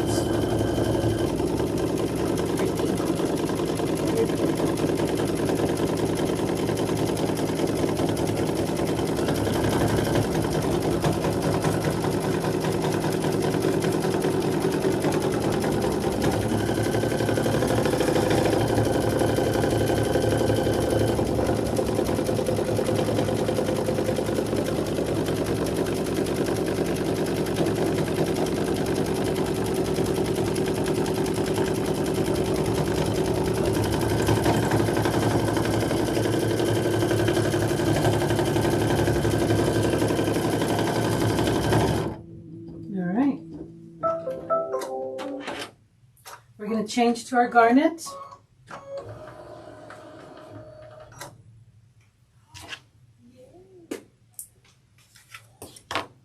We're almost done with our panel here.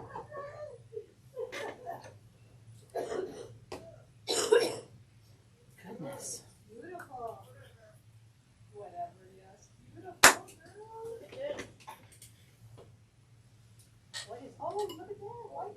Never right there, girl. Thank you so much. I love it. Thank you.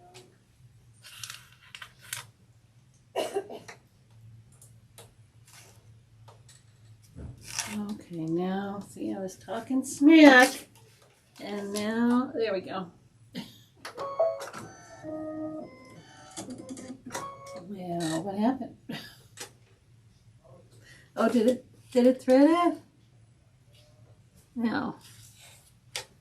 Okay, let's try again. There. There it goes. It's being persnickety. Okay. Oh, gotta put my material down. See, this is what I do. I I think it's going to do a placement line. The placement line is already there. So I need to put the material down. Here we go. I did it again.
We're gonna trim around that.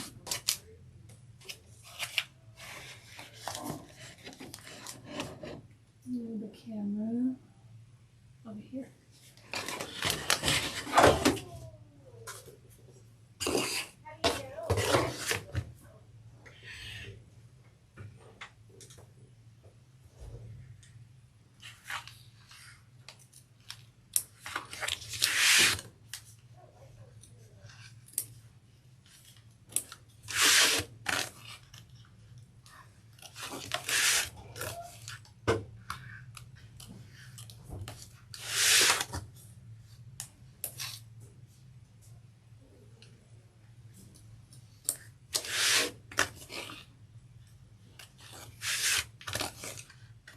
This has that same stitching that the other leaf has on one side.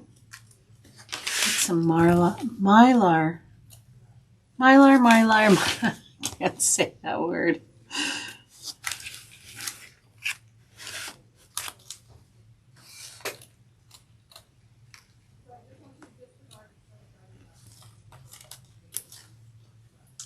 That's what you have left.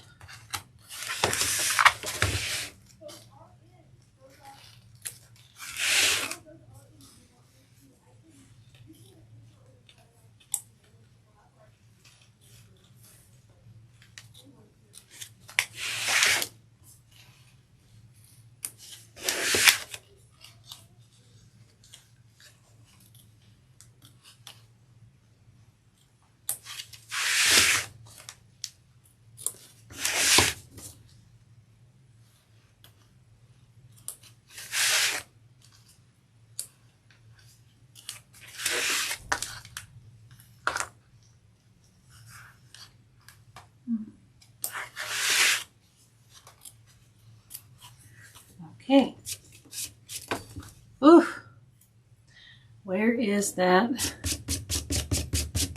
I'm gonna have to go over it with that lint brush. Let me put this back on here because I can't move the camera. Moving the camera where you guys can see it. There we go.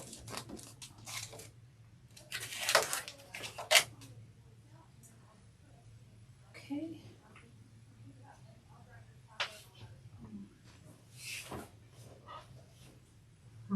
Okay. Let's see what you guys are seeing here.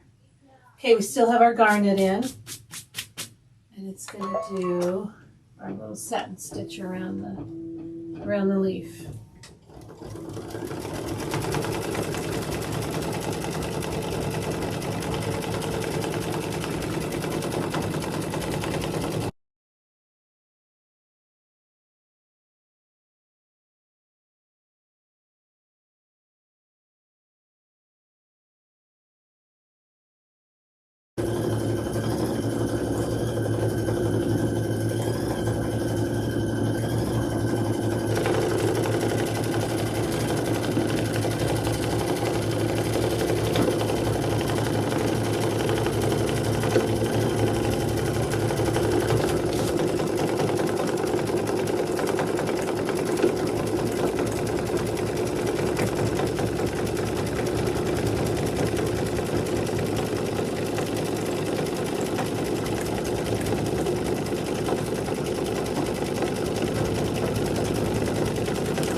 Why didn't the camera switch over? I'm sorry. I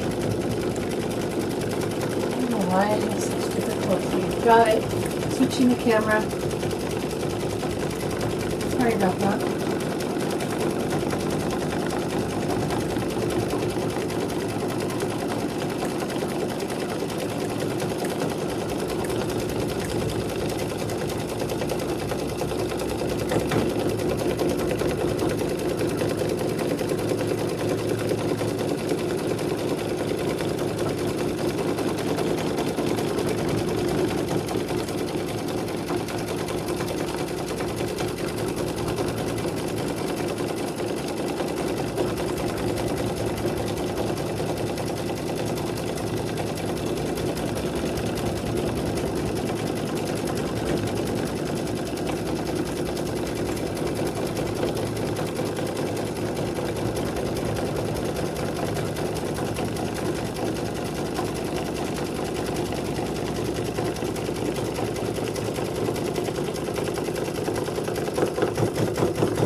Our green leaf next.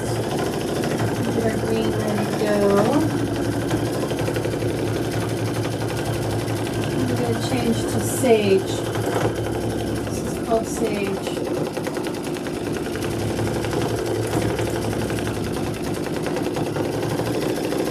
Well, we're over 40,000 stitches and I'm on the same bobbin.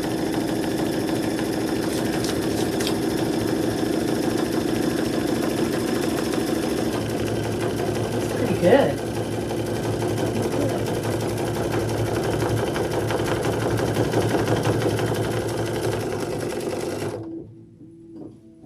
Let's see if we can get through this whole thing. This whole thing is 45,493. You think we can get through it? Okay, let's change our color to the sage.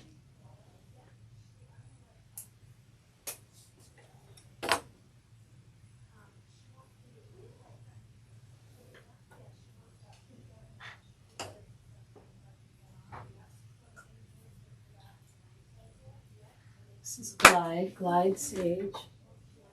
Anytime it has a name like that, like a word, it's glide.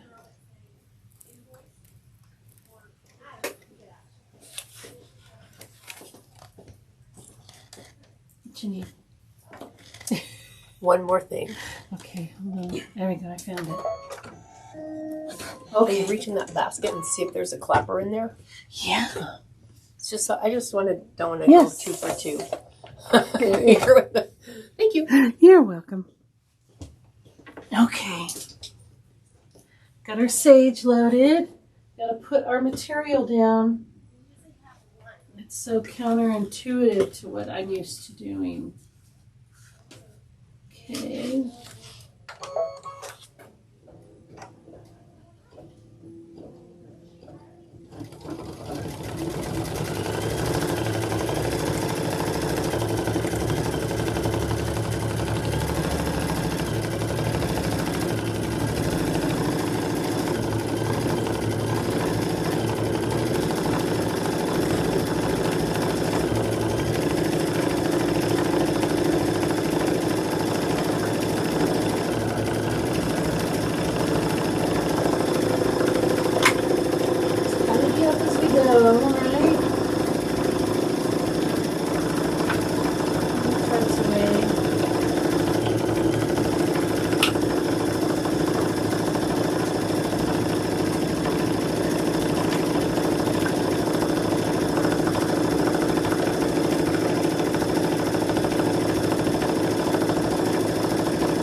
Trim that up. Oh my goodness, where is this cord going? Hold on. Untangled. Here we go.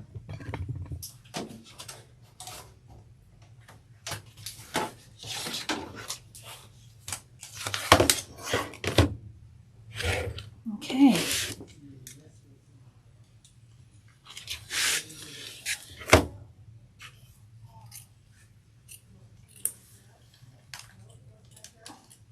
This is a pretty green material. I like that pattern that's on it.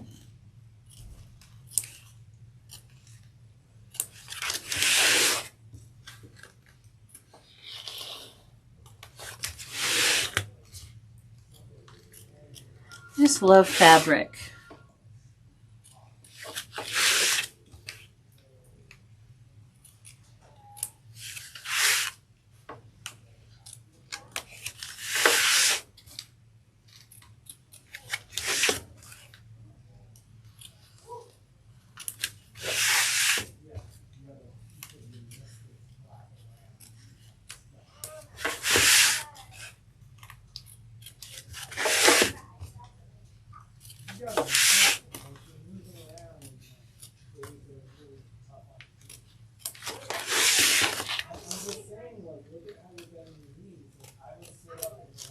Okay, got all that left. All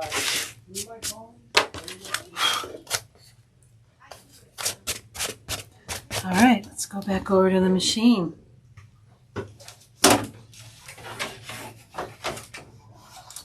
Move the camera over so we can see. Oh, see every little thread on here. Okay. Put the lever down. We're using the same color sage. And we're still on the same bobbin.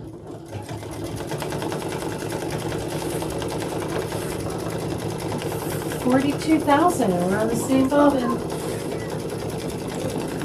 Think we can finish?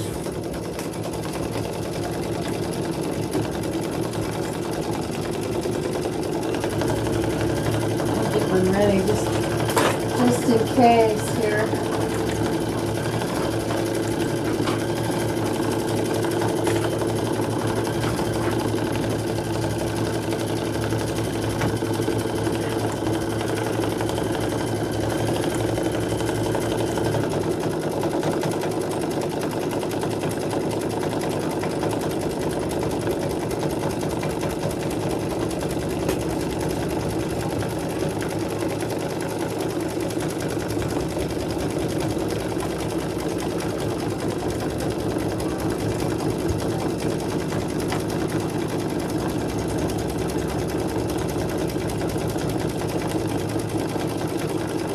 I said I wasn't coming back, but I'm back.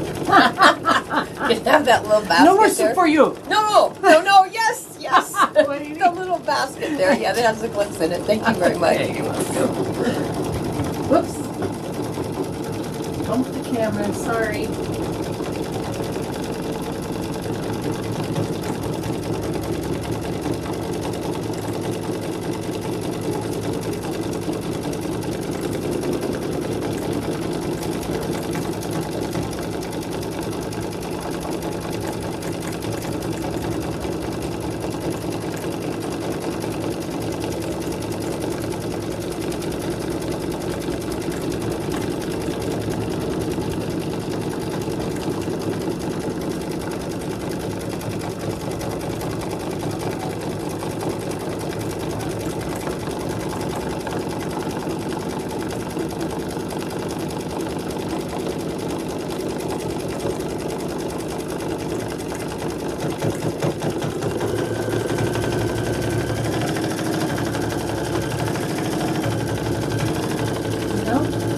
Got the acorns.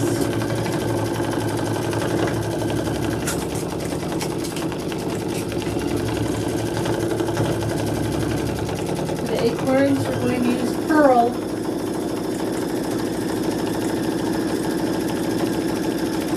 Pearl wide.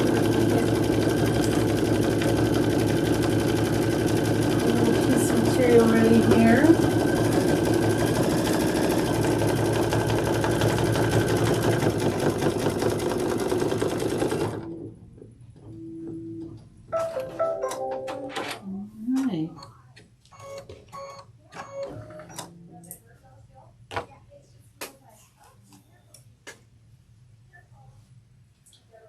I don't know, I feel like my Solaris would have run out of bobbin already.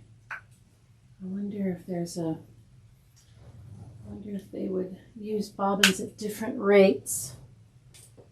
Does that sound crazy? Okay, we're putting in pearl. I want to see how far this bobbin goes. And then I'm going to compare it to my Solaris. See if there's a difference. The sensor might be different, right?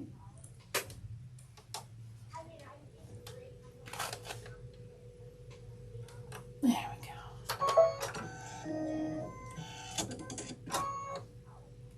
Oh, see, I did it again.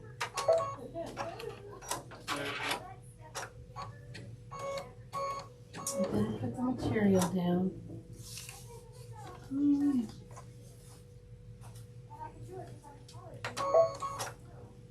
Okay.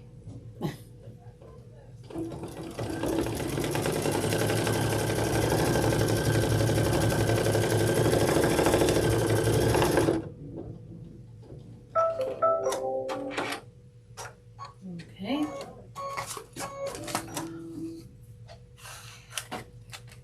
Switch over. Move the camera.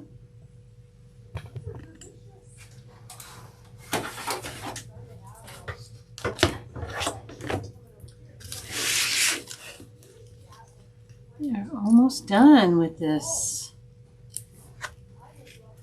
So when you're done, because we've used so much stabilizer, we got the sticky back tearaway, and we have a sheet of that. We never really looked at that.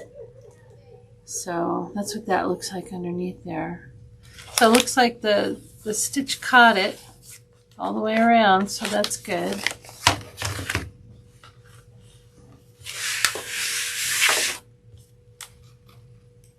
There's a lot to tear away.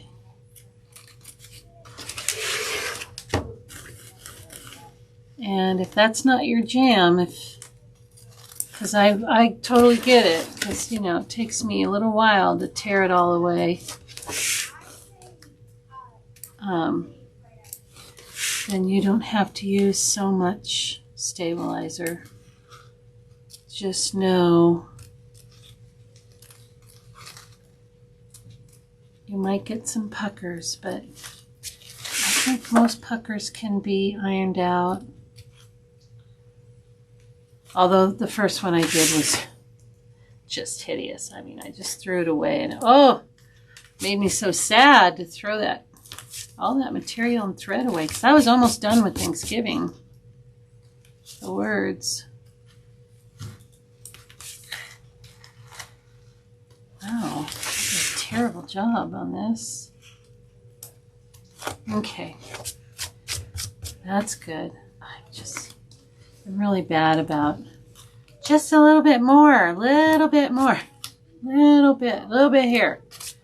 When it doesn't matter, it's like there's a satin stitch here. Don't need to do that. All I'm doing, oh, that's what you have left. Okay, back to the machine. We are leaving the pearl in. Yeah, I gotta say okay. There we go. Okay, we're leaving the pearl in. Let me move the camera back here. There we go.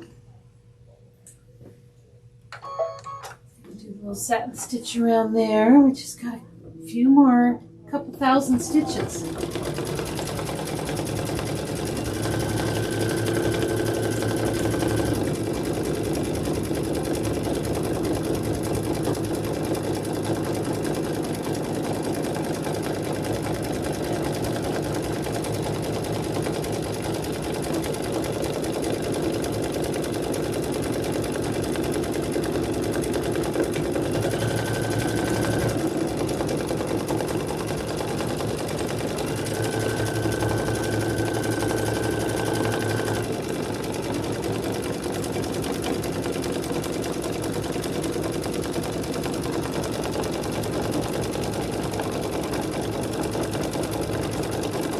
Like the ultimate game of bobbin chicken. We're so close right now.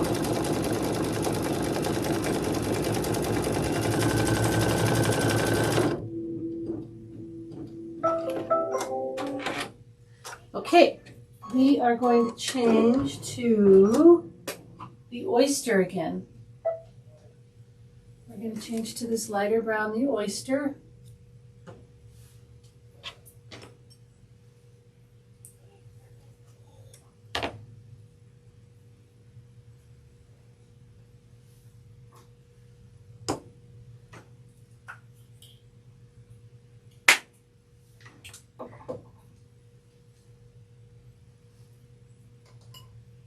It's going to do the little caps on top of the acorns.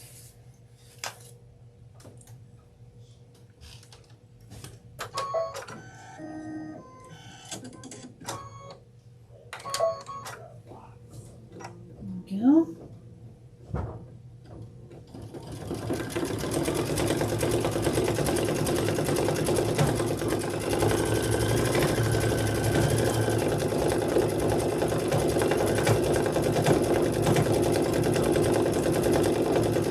And then our last color is the spice brown.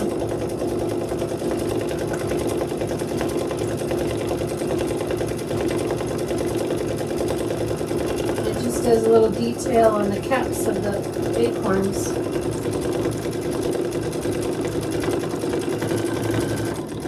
We are less than 1,000 stitches.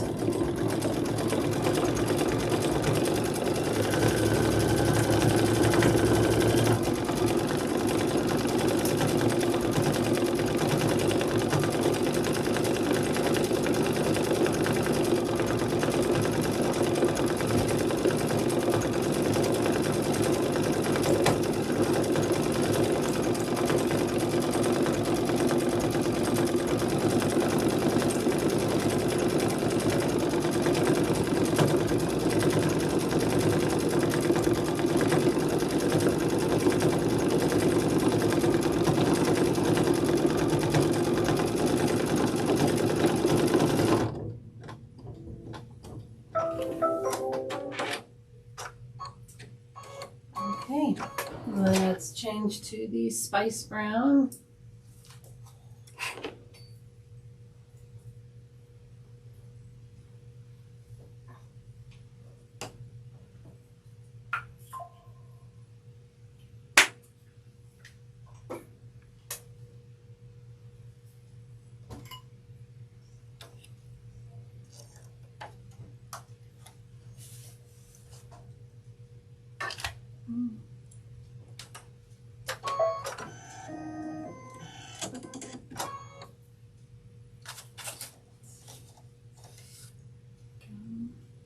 I don't want it to be that long. I pulled it out a little bit here. Flip it off right here. Okay.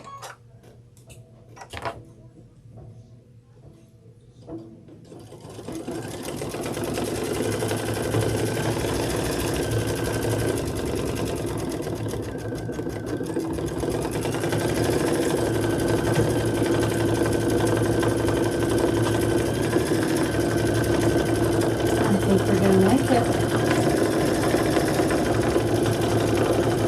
Like 400 stitches.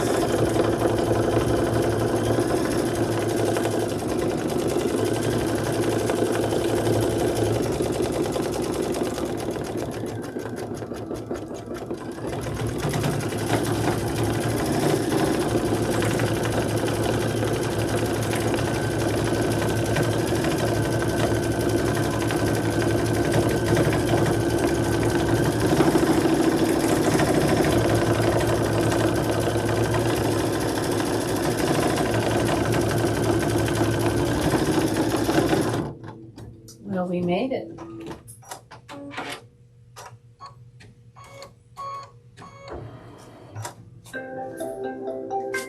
All right. And that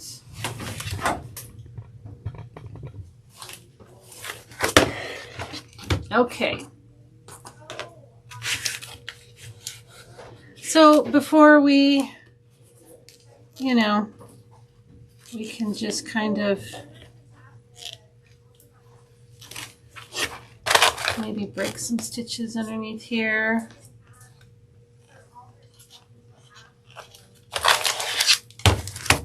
See what we can do.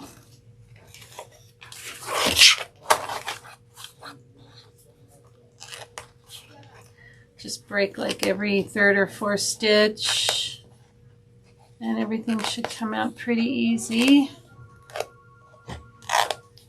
There is a knot here that's a little more difficult, but nothing we can't handle, right?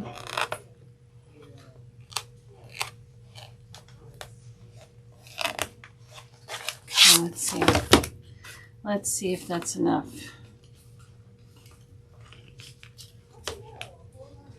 Oop.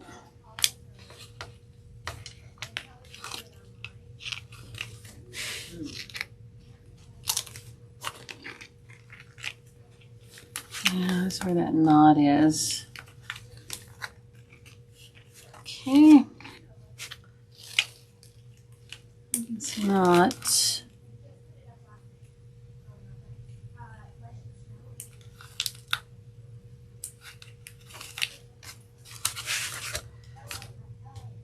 Oof. Lots of strings. Lots and lots of strings. Okay. We'll have to get that knot out though.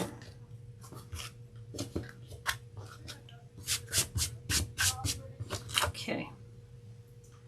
Garbage. Okay. Another piece. Let's get that knot out.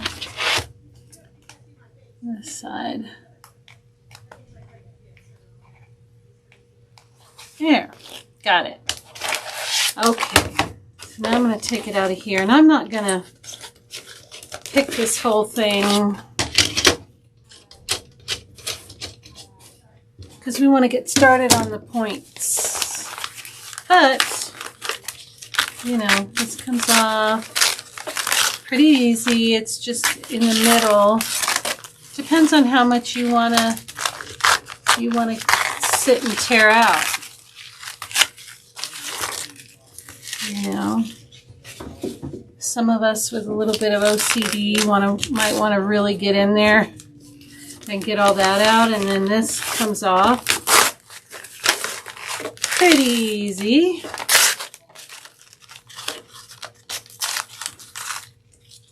It is sticky.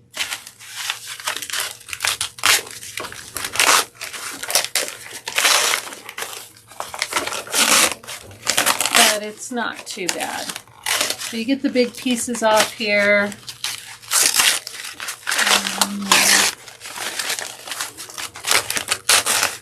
And then you can go in with some tweezers if you like and get all these little middle parts, you know, but I'm not sure it's really necessary, but I did. I sat here and, you know, put a show on and just kind of took off in between all this stuff, but, you know, I don't think it's necessary. Here's our panel. Give it a good press and we're ready to go.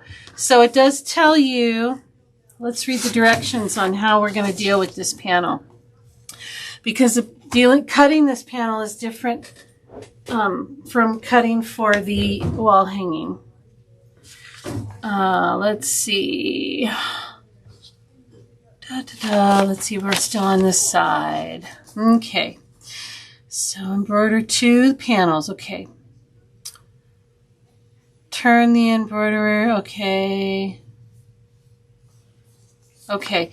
So trim the embroidered piece. Trim the embroidered pieces 2 inches above the swoop, and it has a little picture here. So it wants you to trim the top and the bottom, but not the sides. It tells you for the table runner to trim the sides later because you're not sure how wide this is going to end up. Okay, so you don't want to trim this too skinny and not have it fit. Even though, I mean, you look at it, so you don't have a whole lot of room on each side. You've got maybe an inch. So, whoops, so they want you to trim 1.5 inches from the bottom of the acorn and 2 inches from the swoop on the happy here. So, I mean, we can go ahead and do that real quick. I have a ruler that would work for this. And then we'll be done. So it wants, let's double check. There's a diagram here. 2 inches. 2 inches from that swoop. So when we put our 2-inch point on here, you know, we kind of want it to be as straight as possible. I know it's puckery and all of that, but I'm going to line up maybe here, and we kind of line up there, and we want 2 inches, right? So I'll cut that. So we're 2 inches from there. And then it wants 1.5 inch from our little acorn.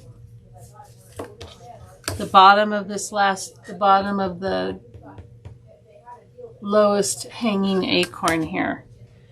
We're going to put, I'm just going to kind of, I know I have a straight line here, right now?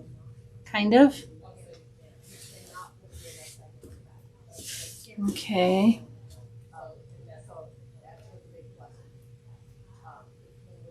So I'm kind of I'm lined up here. I'm at the 1.5 inch here, and that looks pretty good there. So we'll go ahead and we'll cut. Okay, top and bottom done. That's all we're going to do with this. We're not going to do the sides. You would if you're doing the wall hanging, but we're doing the table runner, so we leave these long. Okay, so let's set that aside. We're all done.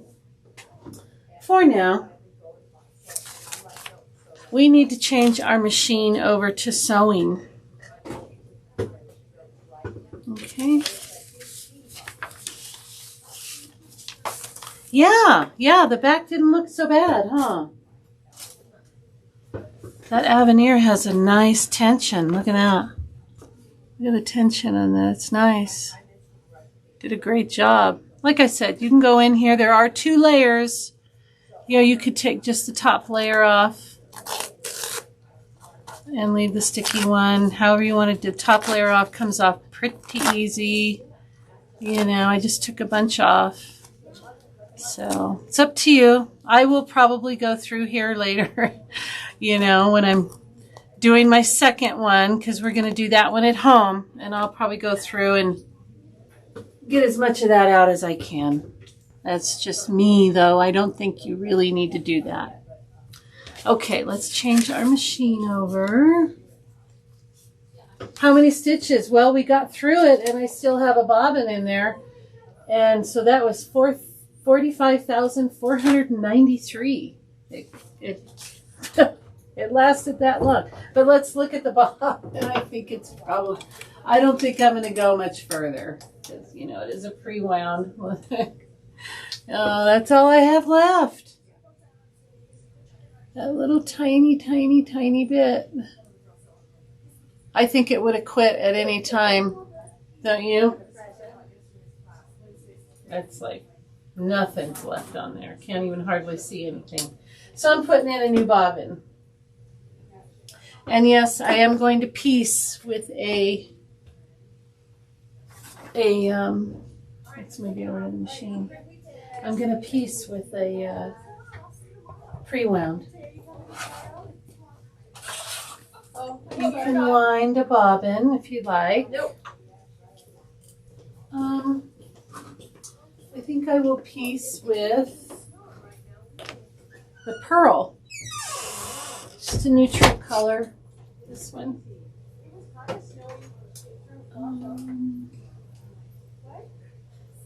just had the bobbin. What did I do with it? Just had the new bobbin. Okay, I'll get another one. Isn't that funny how things just disappear before your eyes? So weird. Just had my hand on it. Okay.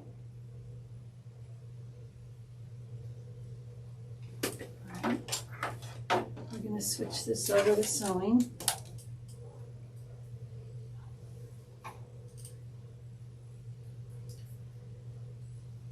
I'm not going to take the arm off. At home I would.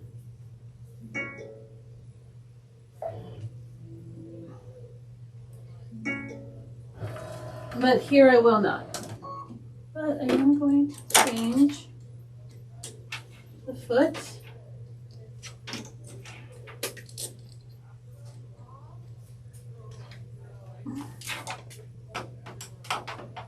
I need that bigger screwdriver, huh? Ooh, somebody put on there good. There we go.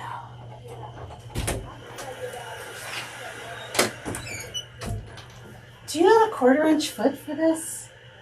I forgot to ask in the beginning. You just use the stitch and the J-foot. I want a 1/4" foot. You know, there probably is one in the thing behind you. Oh, is there? Yeah, there's a little box on the bottom there. A So look feet? at- down. Oh, down. here. Right there. Okay. Yeah. Okay, I'll look. Thank you. Uh-huh. So, I like the 1/4" foot. I don't like using the edge of the foot. I like to see something. I like something to butt up and next to. Another thing I'm going to use that I just love is the Seems So Easy. I don't know if you guys have seen this.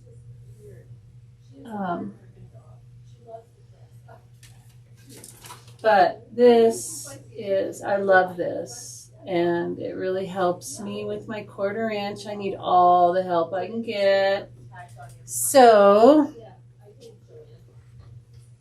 I need to find some tape again. Here we go.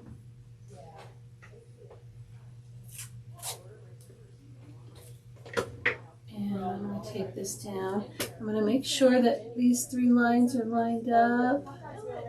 And we're lined up there, across that way, this way, and that way. And tape it down. Did I move it? Yes, of course I did.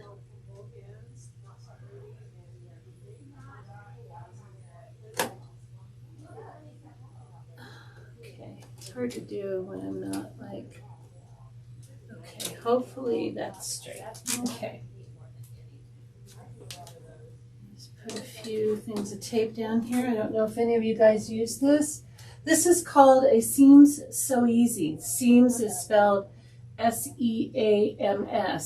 And of course, you know, sew is S-E-W. So Seams So Easy. And Lori Holt makes this. Or she made that. Well, I am like way off here. You really want to be lined up. And once you get it on here, it is such a helpful thing, especially when 1/4" means so much, and it does today.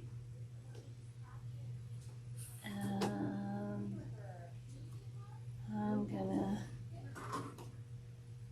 there, that's perfect. Yeah, I love this thing. It helps me so much. And it's an inexpensive little thing that just makes all the difference in my little world of piecing. And I secure it pretty good. Okay, so we got that installed. You want to make sure you're not over the feed dogs or, you know, it won't work right. I'm going to try and find a 1/4" foot. She said I need to look in these boxes here. Oh, I think I see one. I see a 1/4" foot right here. And the reason I like the 1/4" foot is because of this little blade right here. So I just put my material next to that. I'm sure you guys have seen this. And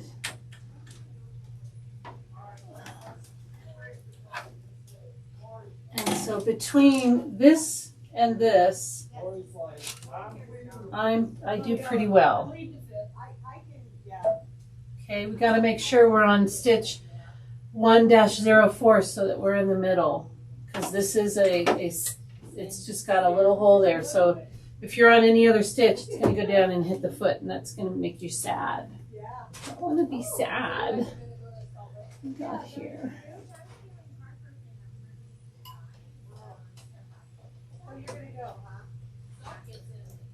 Okay. So making these points, these on point. I've never done on point before. Has anybody in here done on point before on anything? A quilt or anything like that? I've never done anything like that. So I'm going to move this camera a little bit so you can still see and I can sew. Let's see what that looks like. I'm going to zoom in a little bit right here, right there. Okay, that looks good. I'm done. Okay, hopefully you can see that really well. Whoa, I stepped on the cord, sorry. I need to move this cord because I'm going to keep doing that. Oh, I don't have a presser foot. Okay, well, let's find one of those. I'm going to need one of those. I can't sew with just the button. That's not. Okay, I see one over here. Let's see. Oh, look, and there was a tape dispenser. That would have been helpful. Okay, I have a foot. I hope it works. Let's put it right here. And, oh, let's see, we can take that out. And where do we plug that in? Right here. Okay, let's see if that works. Okay. All right, I'm going to try not to knock this camera over. So you take one of each. Okay, and we're just going to sew them together. Should we cut? Well, we can cut that off after. It's okay. The salvage, I'm thinking about the salvage. Right sides together. I don't think the black material has a right side. So, but if you have materials with right sides, they need to be right sides together. Okay.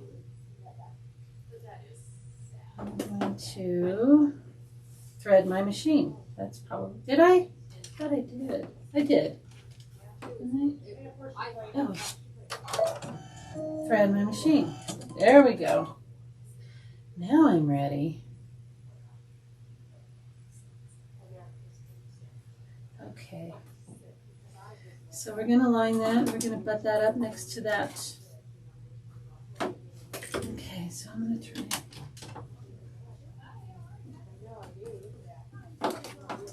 Okay, so I'm going to get going a little bit.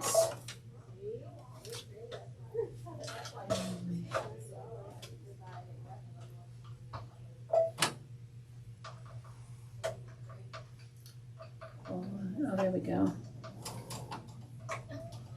Okay, so once I get going a little bit, I'm going to straighten this up down here and hold this in place. And I'm going to line it up with this 1/4" red line here. And that should butt me up against here. But I'm going to be looking mostly here. I'm going to be watching down here. Okay, I'm not going to be really looking there. I'm going to be watching down here that I'm lined up with this. That keeps me pretty straight.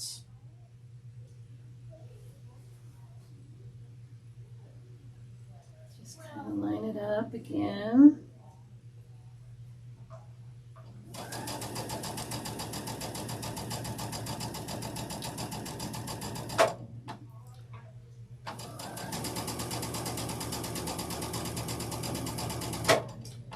Okay. Just making sure I can just see the bottom material peeking out, just a hair. And again, I'm watching down here. I'm not really watching over there.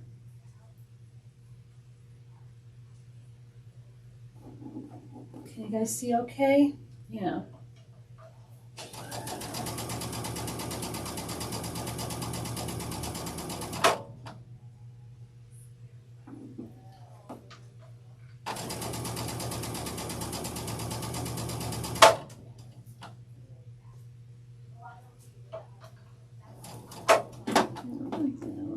See that much of the bottom material. I just want to know it's right on the edge.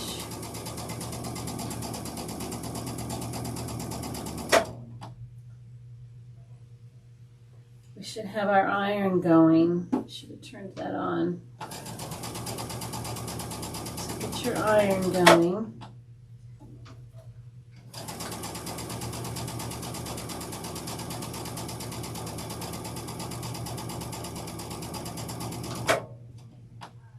Sure. Okay.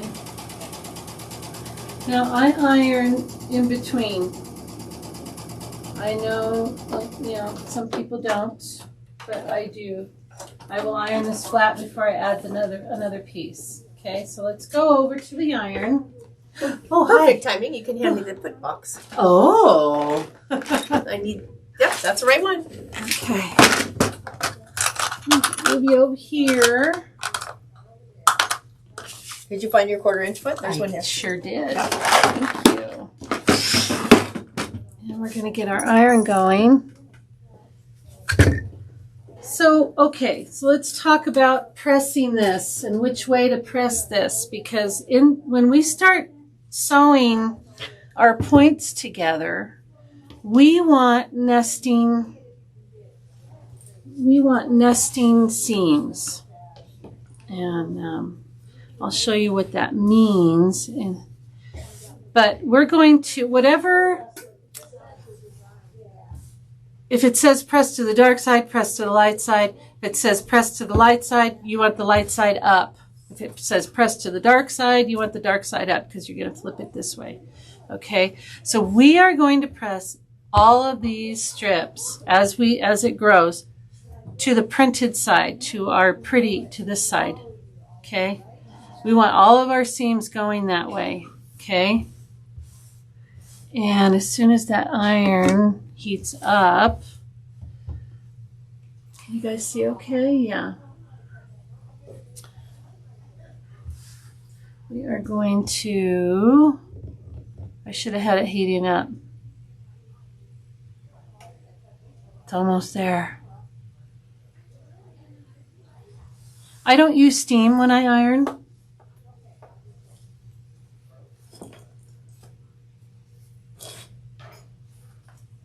Okay, that's good. So we're going to set the seam, and what that means is we're just going to go over this whole seam that we sewed real quick. Doesn't have to be, we're just getting it hot really. Okay, and then we're going to take this and we're going to kind of finger press as far as we can down our mat. Okay, and then we're going to press this to the printed side, and we have to make sure that we press it to the printed side every time.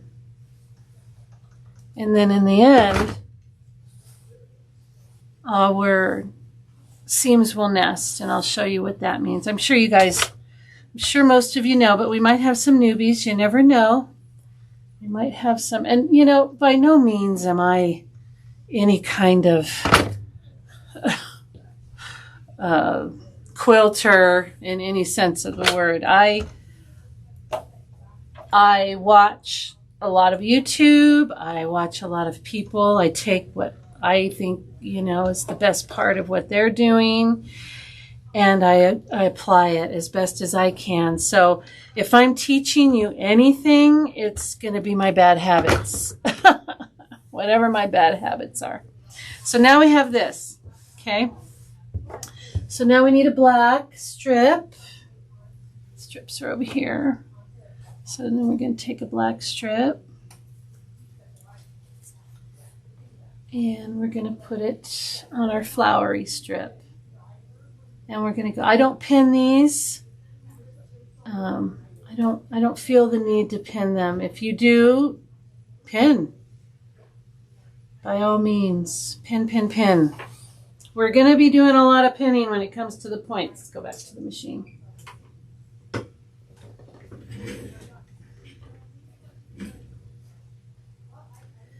Okay.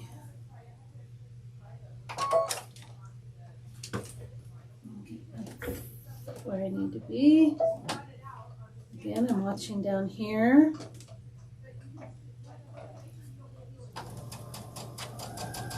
Boy, this machine is smooth. Smooth like butter. Okay, I'm going to line these up. Get it straight on.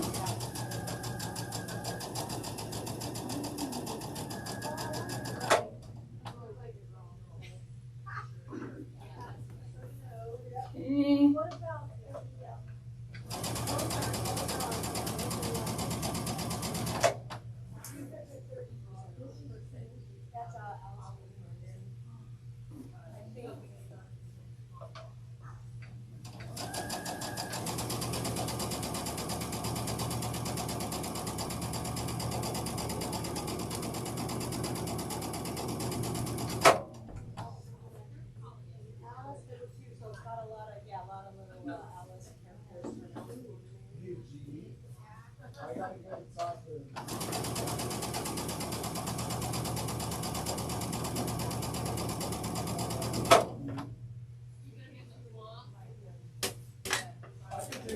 I'm not usually this close to the machine. Hold on just a second. There we go. Get kind of more in front. Sorry about bumping the camera. Okay.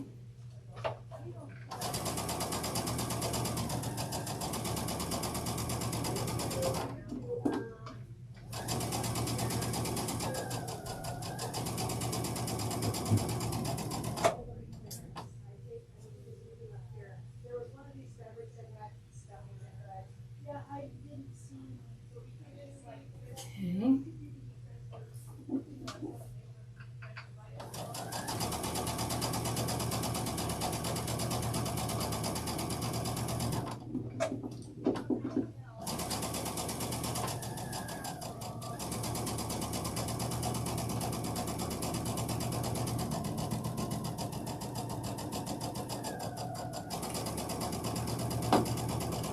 Okay.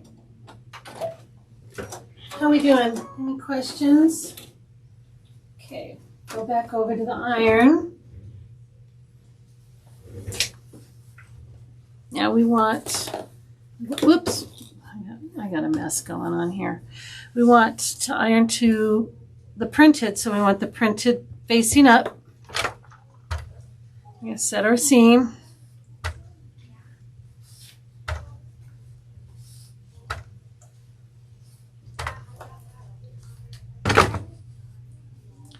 And we're going to flip it up. Okay, and we're going to iron. Going to iron to the printed material.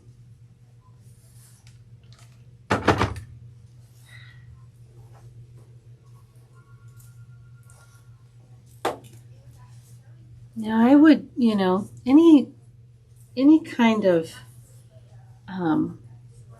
pattern that has points or where seams are coming together, and in quilting that's most of them, they normally give you the direction to press. And you know, or sometimes they even tell you to press your seam open. But I have found that there's a real reason they want you to press a certain direction. And because I'm telling you, when your seams nest, it's so much easier to get your points going where they need to be. I'm just going to give this a quick little, you know, it gets bigger and bigger and long, you know, wider and wider. So now we need a flower, and we'll put our flower on.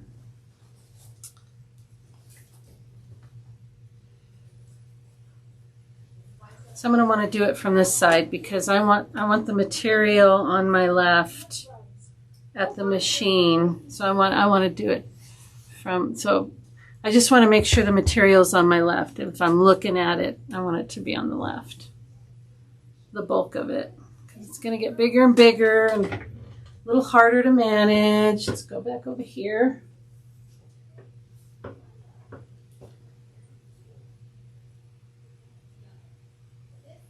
Okay, oops, get the table.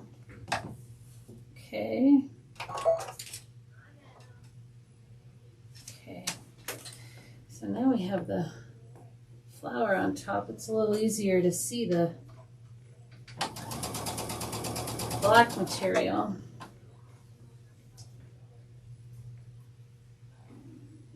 Underneath. There we go.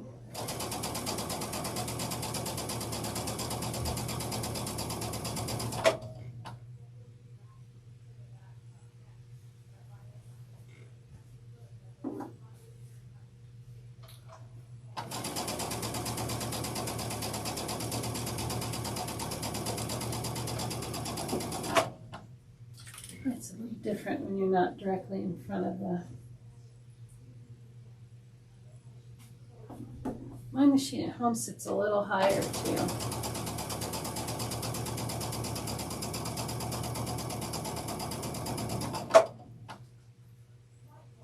But with all of these little gadgets, it's, you know, it's a lot easier to get my 1/4 inch. And like I said, I need all the help I can get. If there's something out there that'll help me get a 1/4 inch, I'm buying it. I am buying it.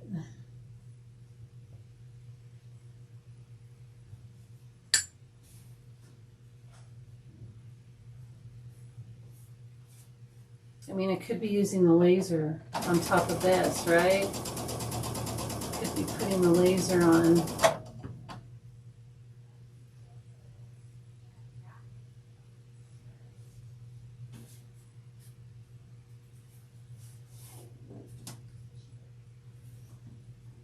Let's make sure not too much of that bottom material is sticking out.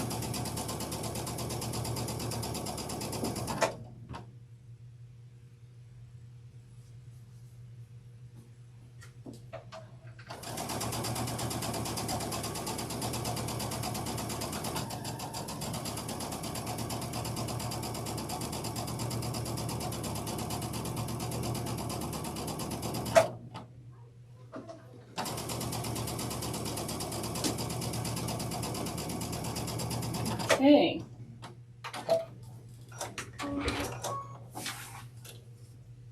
Let's go over to the iron.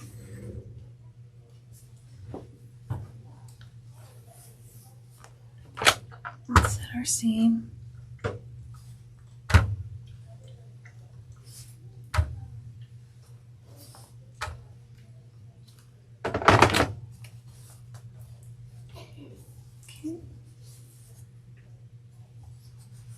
Press.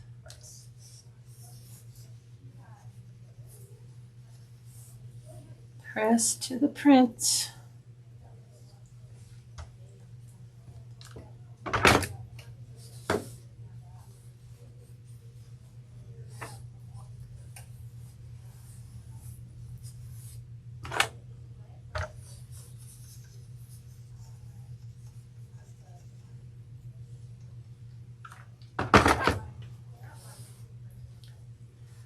The fun part is when we lay this out for our points. I don't know if any of you have read the directions or if you've looked at them, but when I first did, I was like, what? And I did my first one wrong, of course, because I'm like, oh, this just doesn't make sense. I guess I just do this. And I did it and it was wrong. Okay, so now I need a black.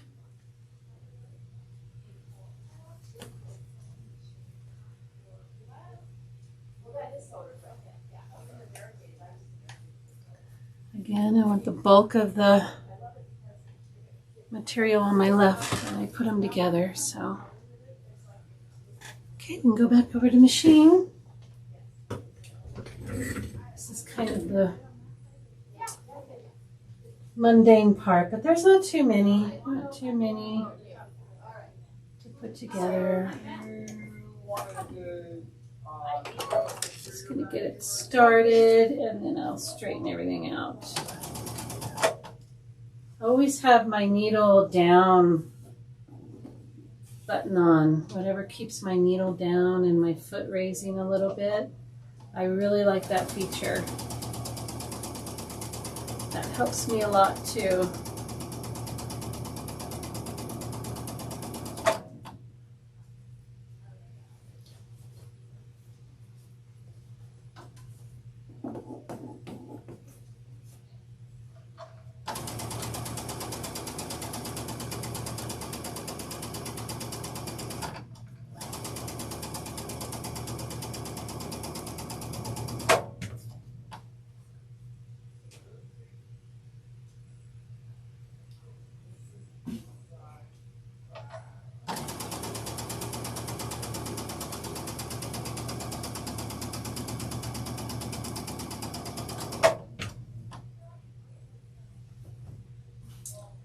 Yeah, but this is why it's going to take another sewing session on Saturday. We'll be finishing this up.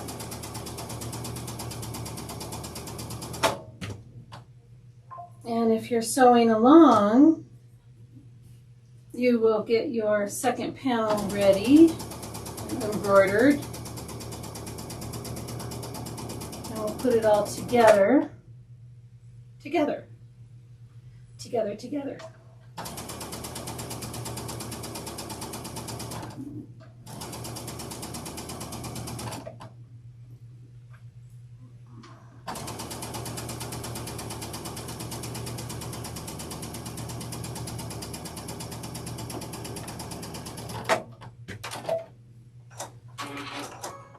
Check your thread. Doesn't look like it's stitching. Oh my God. I did all of that. It didn't tell me. Why didn't you tell me, Avenir? Oh my God. Thank you. I wonder what made that happen. I was doing so good. That was the best 1/4 inch I'd ever done. Okay.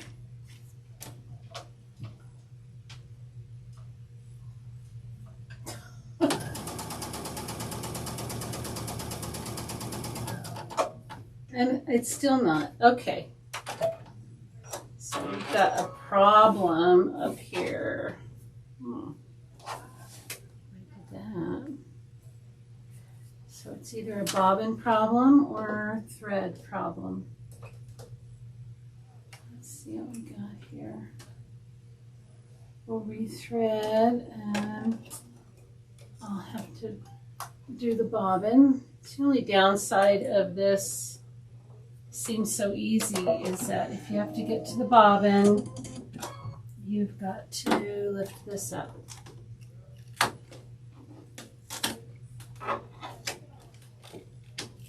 But it's still, I'm just going to redo the bobbin.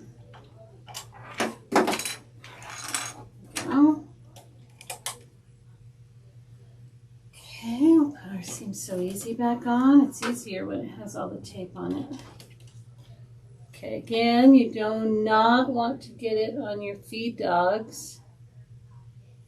I line up a line here and there. Oh.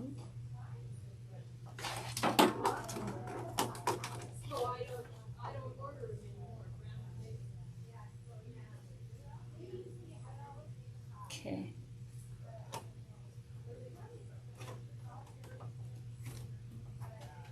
All right. Okay, hopefully that fixed the problem, right? Okay, I'm gonna get going a little bit and then I'll straighten everything out. Make sure it's sewing.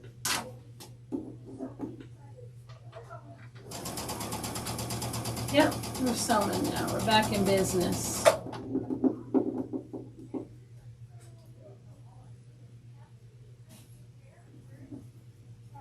I didn't notice at all. That's too funny.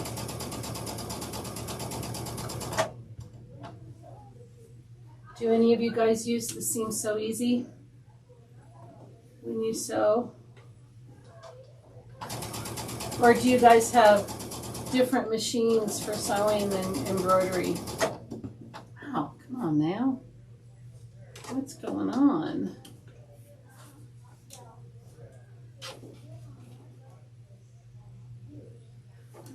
It's got caught, I guess.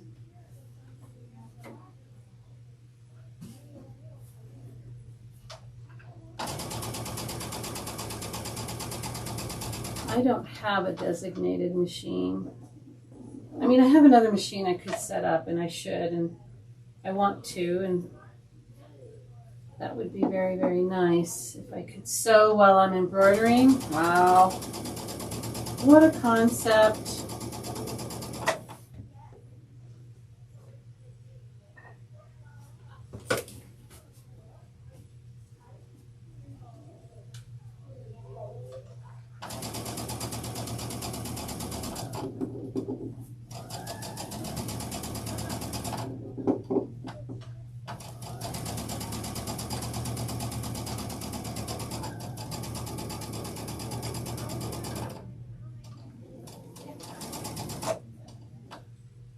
I'm sewing with my shoe on, which I never do that.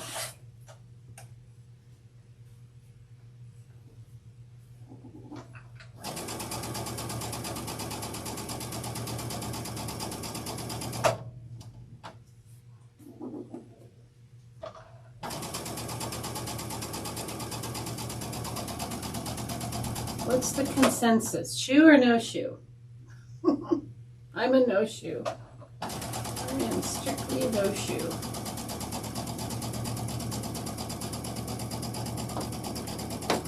Well, I guess not strictly because I'm sewing with my shoe on. Does that 1/4" foot come with the machine? It better, yeah. I'm gonna say yeah. I'm sure it does, 100% sure, because you know you get all those feet in your little box.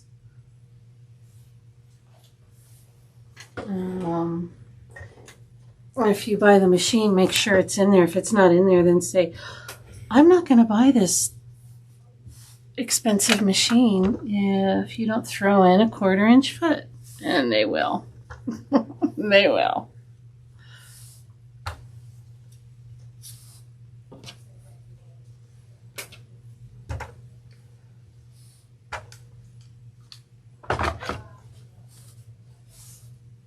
Okay, this is a little bit more material to flip up, but you know, it's okay.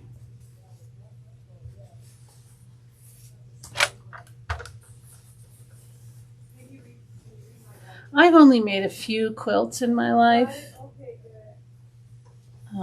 I got one at the long arm right now. I've never had a quilt long armed before. And I'm super excited. Of course, you know, they're 2 months out, so I will have forgotten all about it when I get the call. I'll be like, oh yeah, I remember that.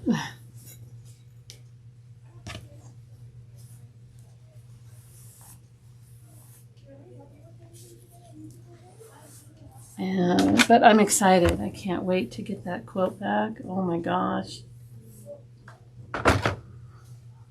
So you want to make sure you're not rolling your seam, that you're really flattening it to the stitch line.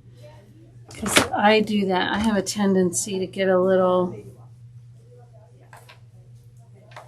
it doesn't open up all the way, you know. So that's why I give it a little,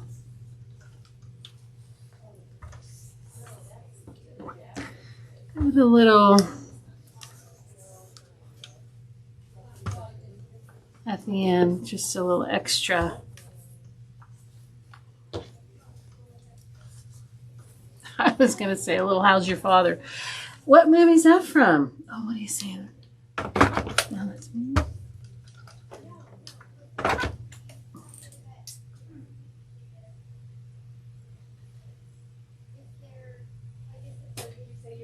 Is the G foot? Is it the G foot? If it is, it's in the box. Oh, I don't know if it has a. Does it have a? This one may be just one you buy. This one doesn't have a letter on it. I think this is just like a generic one. I would imagine the machine would have a letter on it. I'm pretty sure it would come. I mean, it's a staple, right? That's pretty much a staple. Okay, let's get flower. We have one more flower and one more black. And then we can start chopping this up. Okay, back to the machine. There's nothing quite like seeing one when it comes back from the wall. Oh, is it wonderful? I'm excited. I'm really excited. I'm going to bind it myself. I kind of like binding. And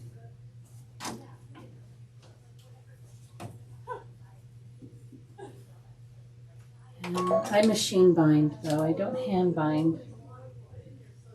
I mean, I have done that once because I thought that's the only way to do it. That's the only reason. Nobody said, "Hey, you could do that on your sewing machine." They were just like, yeah, I think it was a class, and they were like, "Okay, go home and hand bind it." I'm like, "Okay." And then I learned about machine binding. That's pretty much all I do anymore. But I might hand bind this one just because it's just gorgeous. It's so pretty. It was a block of the month from Shabby Fabrics. And I'm sure you all know Shabby Fabric, and everything they do is just so beautiful. And it was called the Beach House. It was from over a year ago. It took me that long.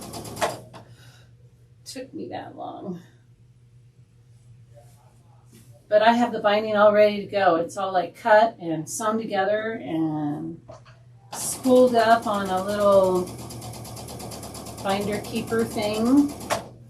And it's ready to go for 2 months from now.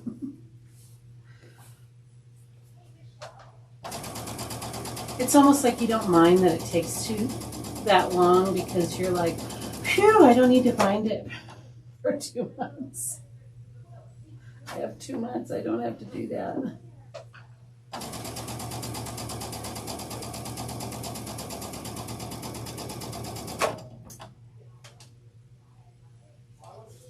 Oops. Yeah, I'm very excited to get that back. And I called and I'm like, "So what do I need to do?" And she goes, "Well, we prefer it if you don't sandwich it. Don't don't, don't put the backing on with the batting and all of that. And I'm like, oh, wow. I'm like, yeah, I'm in. I'm all for that. Because again, I don't have a whole lot of space where I sew, so I have to do that kind of thing, especially something that big. It's pretty big. It's like 60 by 80 or something. I mean, it's not ginormous. It's not a king size by any stretch of the imagination, but it's big, and so I would have had to sandwich that on my bed or something. I can't do it on the floor anymore, that's for sure. I'm not getting on the floor for any amount of time.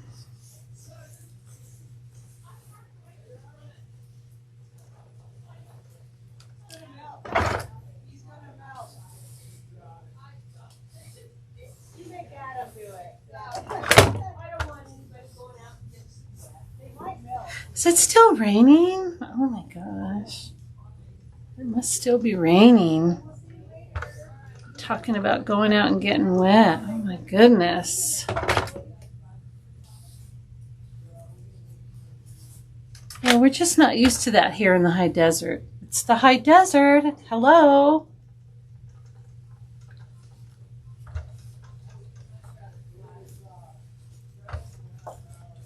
We're supposed to be complaining about how dry it is. Not complaining about rain. So yeah, I just kind of keep it as flat as I can. I know it gets a little unruly when it gets this big. We have one more strip to put on. Okay. One more strip. And then we can start the I don't know what even to call it. It's like the craziness. Oh my gosh. Like I said, if anybody's read the directions, you know what I mean. It is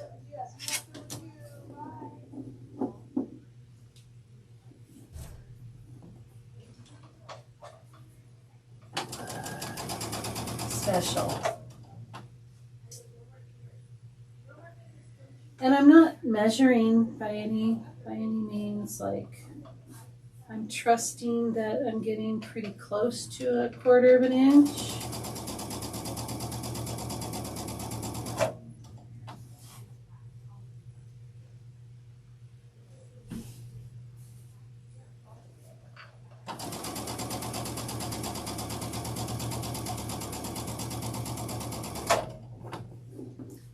Making sure that my edges are even.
Yeah, here's the fun part. Here's the fun part. But we're almost done. We're done right now. What is that, a seam gauge? This? Yeah. Yes. Well, it's yes. So it's really what's really nice about it is, of course, you have this line for your 1/4 of an inch. It lines up with that blade. Really helps me. But this middle line is really good for doing half square triangles. Oh. Where you're going from point to point. You keep it right in the middle. And it just, yeah, it's so nice. I love it. I use a guideline for half square triangles. I can get off on the guidelines though.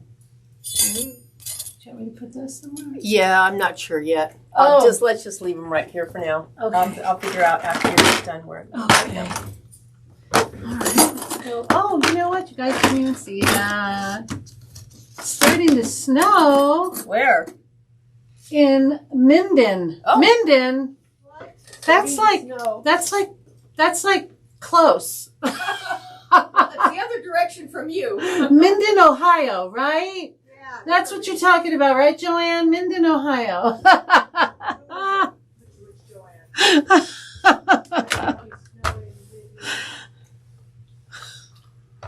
Not Minden, Nevada, right?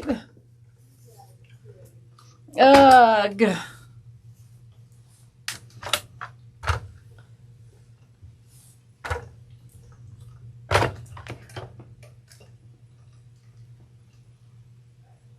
Most of your are king size. You have no choice but to lay them out on the floor. Oh my gosh. You may need to check about your route home. I know. Yes. Yes. Well, you know, if it just snows like crazy, I'll just get a room. Okay, so I want to make sure we're pressing to the right to the printed. It's a little unruly. Sure, there's an easier way to do this too. I need to go to a quilt retreat, you know, and just be around some quilters. Some people that really know how to quilt. You know, I've never been around anybody like that. And they can show me all of their wonderful little habits.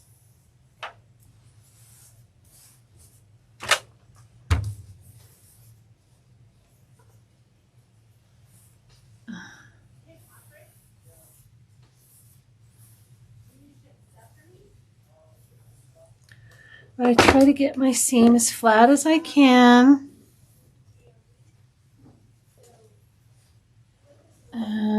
You know,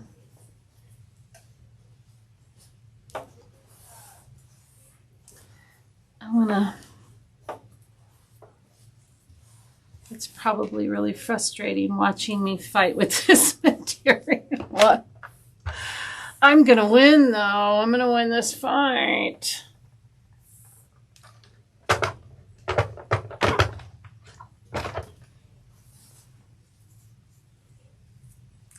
Okay, so now I'm going to try and give this one quick little press. Okay, just make sure that my seams are pretty flat.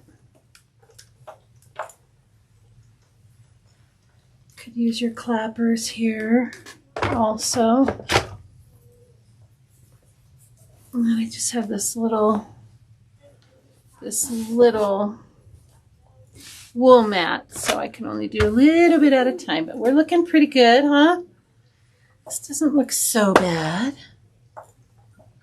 And we're going to get to chopping it and then putting it back together.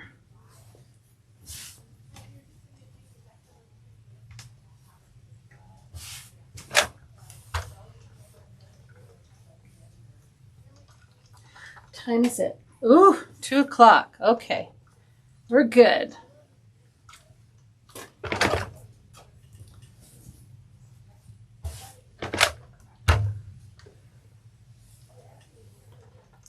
Yes, my route home is north of here. I'm like an hour north. But if it's snowing in Minden, isn't that south of Reno? Is Minden south of Reno? It's only 39 degrees, but it feels like 33. It feels like 33. Oh, 6 degrees. Yes. I think Minden is south. Isn't that going towards south or east? But the southern storms, if it's coming out of the south, they have a lot more moisture usually, you know, because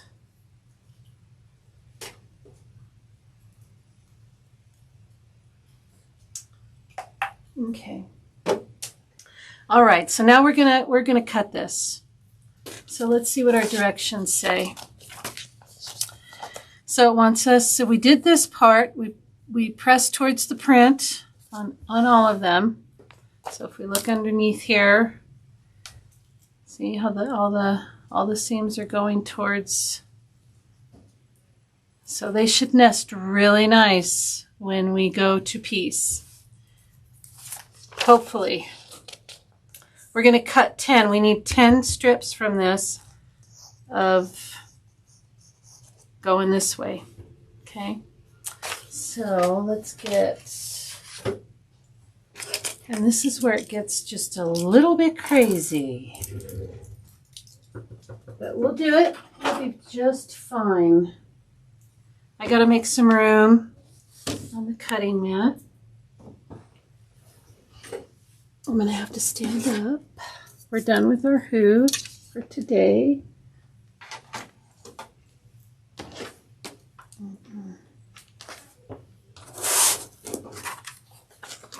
Okay, let's put that there. Okay. So we're not going to use our stripology just because it's not wide enough. I don't know if that big one was. Where's that big one? Maybe that one was. What did I do with it? Oh, it's right here. Do you think it's wide enough? No. See, it doesn't go. It doesn't go. Okay. That's fine. 3.5. 3.5 inches. We're just going to use good old-fashioned, what is this, 24 by 6 or something. All right, we're done with these. Let's make some room. I'll put it in there. This down there. Okay. All right. Can you guys see? Not really. I'm going to bring it in a little bit. See. Put it out a little bit. Let's see. Okay.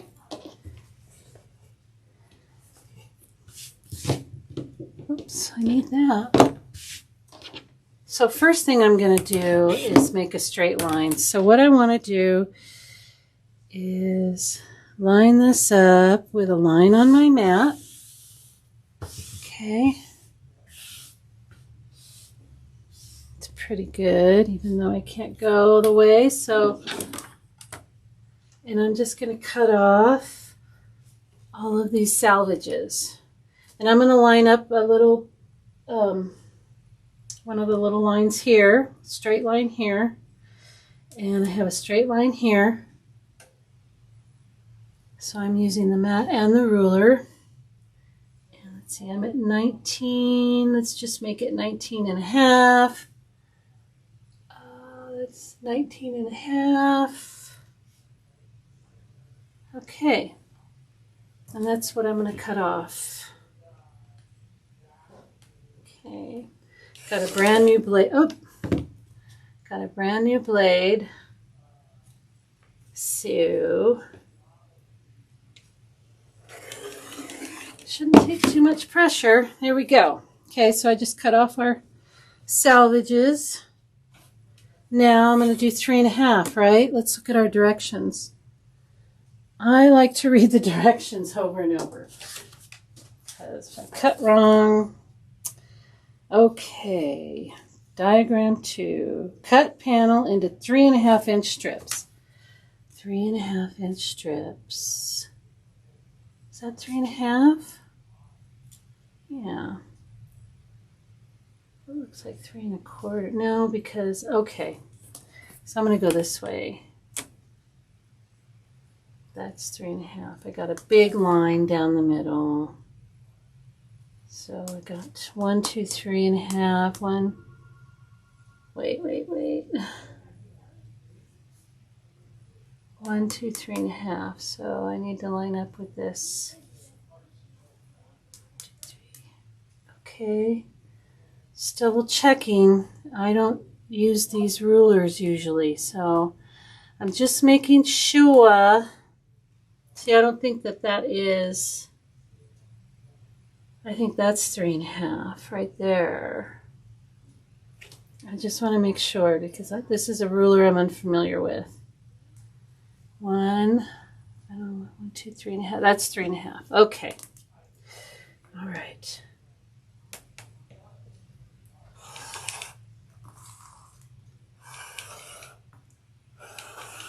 Okay, there's 1.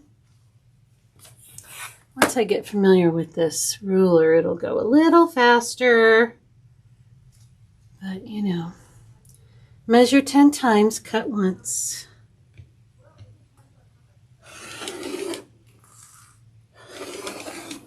Okay, there's 2.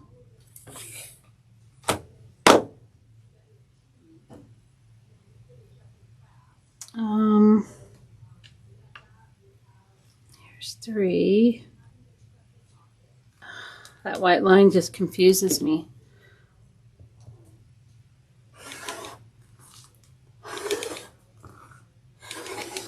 Okay, 3. Let's put our material over.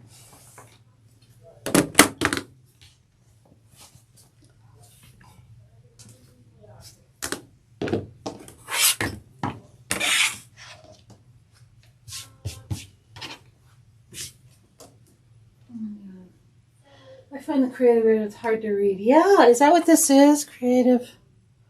Yeah, this is creative grids. It is, isn't it? I think the black dots mean adding 1/2 inch. Really? I don't know. I know there's a 1/2 inch on one side, a 1/4 inch on the other.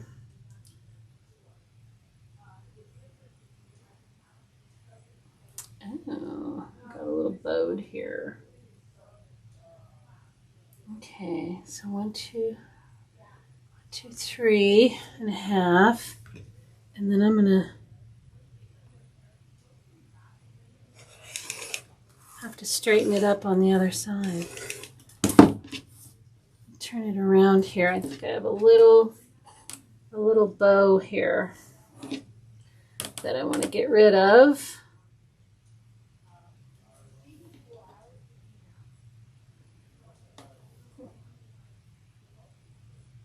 Yeah, just a little bit in the middle here.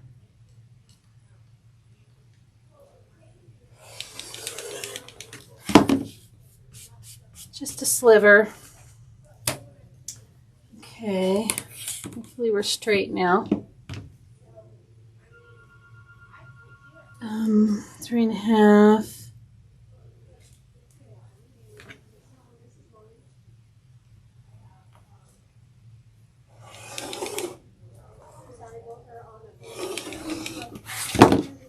Okay.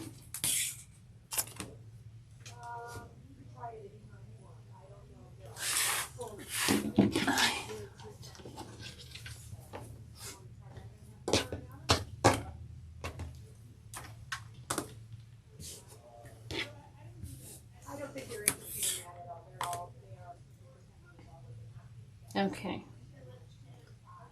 That's good. Okay.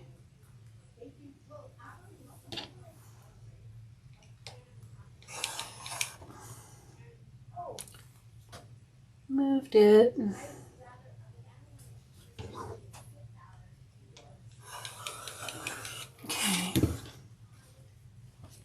cutting is just atrocious right now.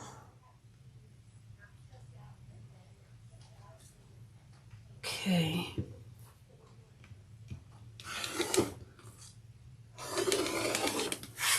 And that's really the most, how many we got? 1, 2, 3, 4, 5, 6, 7. So I need 3 more. 3 more.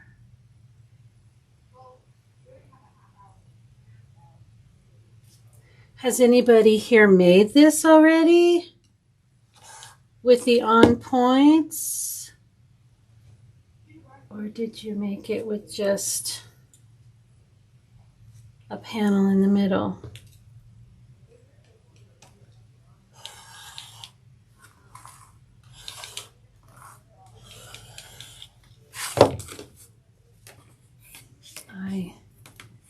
I'm going to take a little bit off because I put a sliver in here.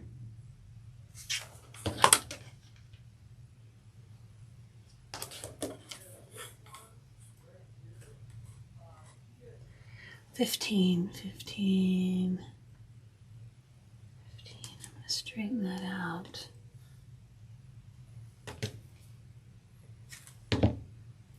Yeah. Okay.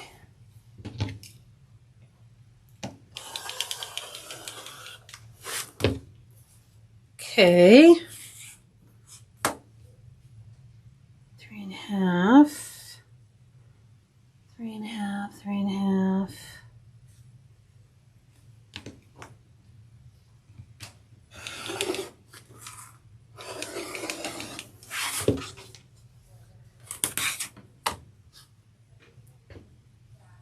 Is this the last one? I lost count. I'll count again.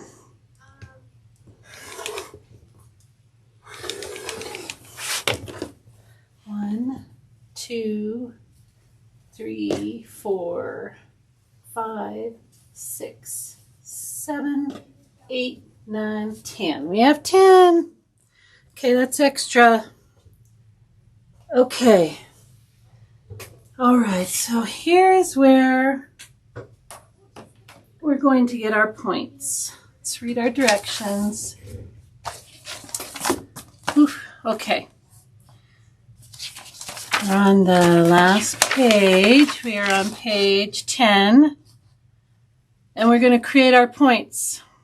So we're going to need, let me show you what nesting means real quick. So when I sew these together, okay, when I sew them together,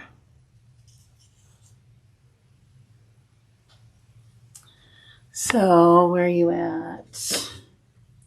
I'm sure most of you know what nesting means. This seam is going this way, the bulk of the seam, and this seam, oh, I'm going this way, right? Yeah, this seam is going the opposite way. So they butt up against each other. There's a little lip there that you can lock them. I don't know if you can see that at all. Should I bring the light over? I could bring the light over and I could actually be in camera view. So let me see what you're seeing. Okay. Just to show you.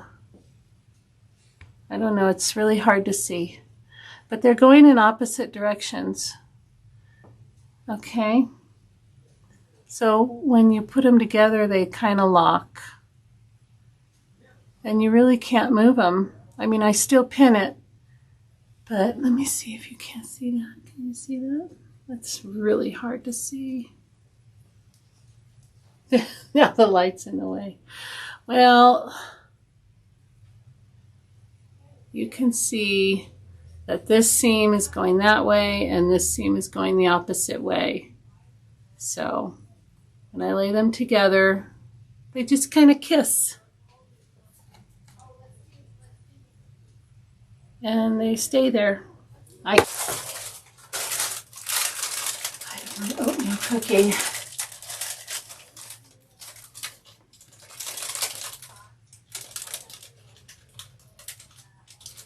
So, turn that camera off. Oh. Oh, wait. What? It had just gone back on, but that's all right. Now go ahead and turn it on. Okay. There you go. Now Am you're I back good? Live. It'll take a second for this camera to catch up. But are you here? Yes, I'm there. Yes. Okay. It'll find this camera in a second once that camera restarts. This is the one I need, though. Okay. Perfect. Thank you. I'm back. Are we back? Okay. I was having a bite of my oatmeal cookie. Sorry about that. Okay. Oatmeal cookies. Raisins or no raisins? Who likes raisins? I love raisins. Okay. I'm going to move this without turning it off. Okay.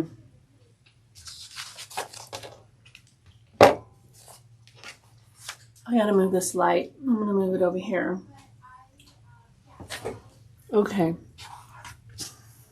We're going to start laying this out. Perfect. Thank you, Joanne. So you're going to need a lot of room for this. So I'm going to start way out here in the corner. I'm going to move this camera a little bit so you guys can see. So I'm going to follow this right here.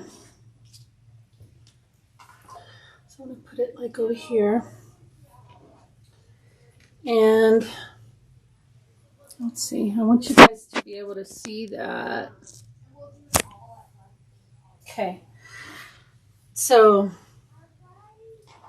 we're going to make sure we've got kind of, you know, print, black, black, print, print, black.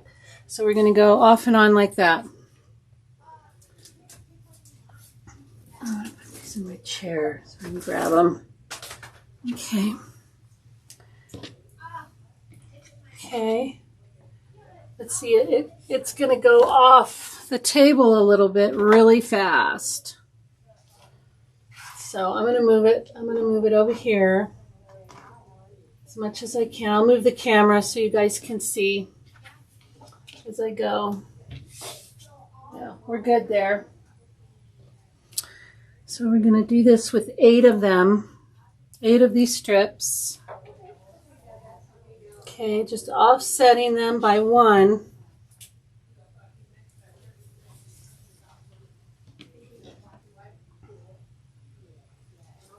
Okay, like that.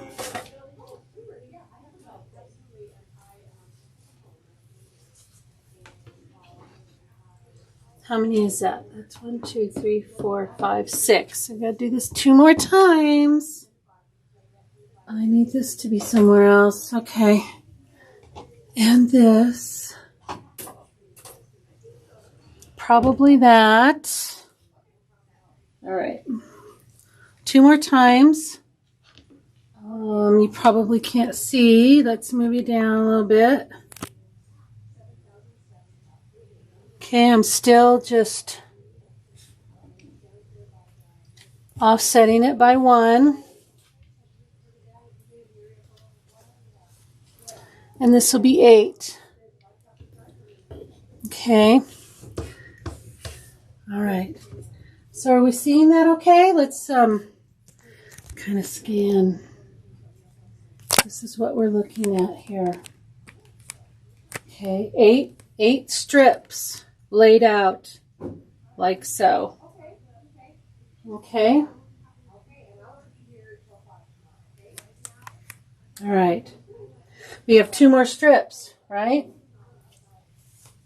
These get offset in the other direction. I think it's just, yeah, 1 and then 1. Okay. So can we see that?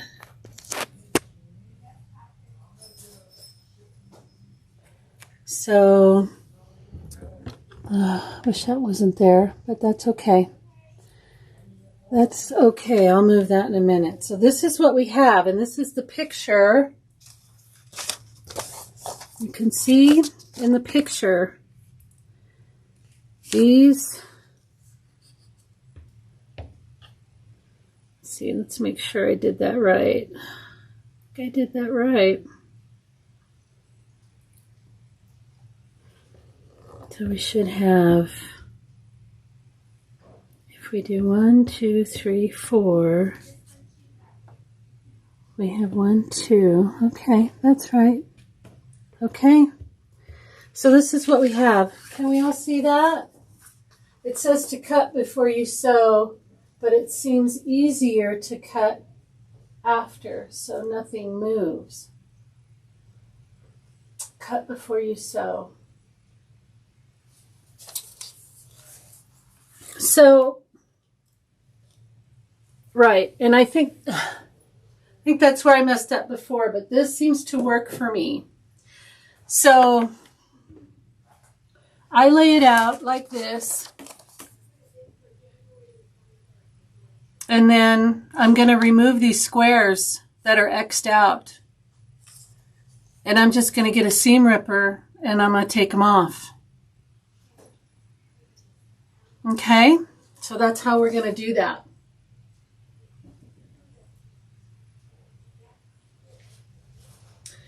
And then I'm going to sew my rows together. But I cannot sew it and then remove them. That messed me up last time, big time. I couldn't wrap my head around it. Once it was sewn together, I'm like, what? And yeah. It just got really messed up. So, let's remove our squares. Okay, so we're going to start at the top here. And I wonder if I'm zoomed in. Let me make sure I'm not zoomed in and you guys can see a little bit better. Let's do that, do this. Yeah, see, I am. So, let's do that. No, let's do this. There we go. Done. Okay, so that's full camera. All right, you can see a little bit better. So we're going to start with this first row over here. This one here. And in the picture, you'll see they want us to remove the first 5. The first 5. Okay? I'm going to get my seam ripper. Here we go. Oh, am I frozen? No. Okay. Okay, so we got 1, 2, 3, 4, 5. I take my seam ripper and I'm just going to rip it.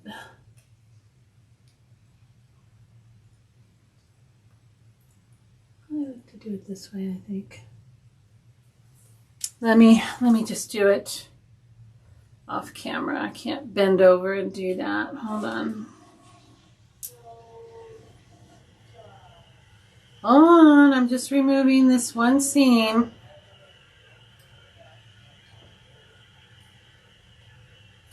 Just ripping it off.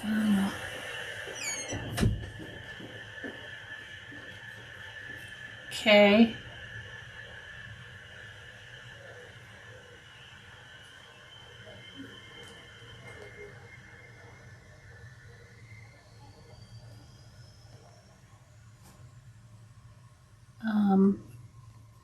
First 5, we're just taking off the first 5 little squares and basically throwing them out.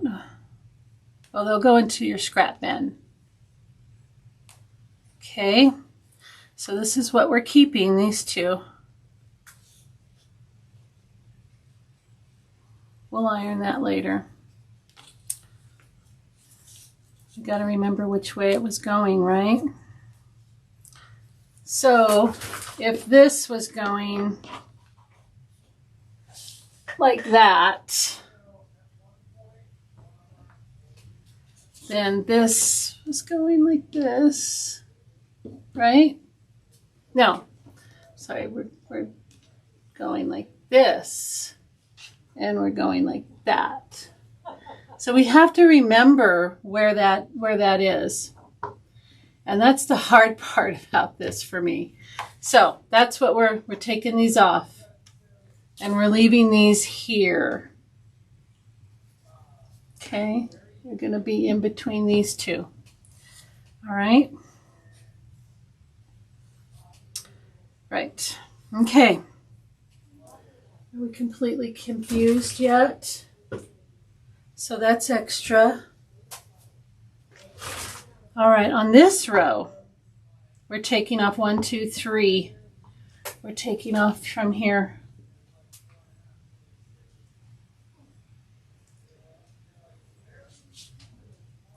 Let's just get it started, right?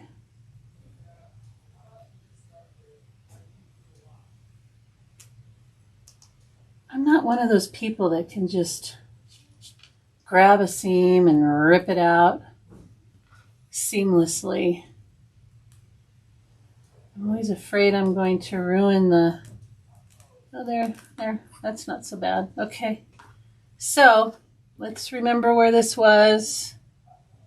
This was here like that, that's here like this, because that was like that, okay? So we're like this now, right? That's how we are. And then on this row, we're just taking this one off. Okay.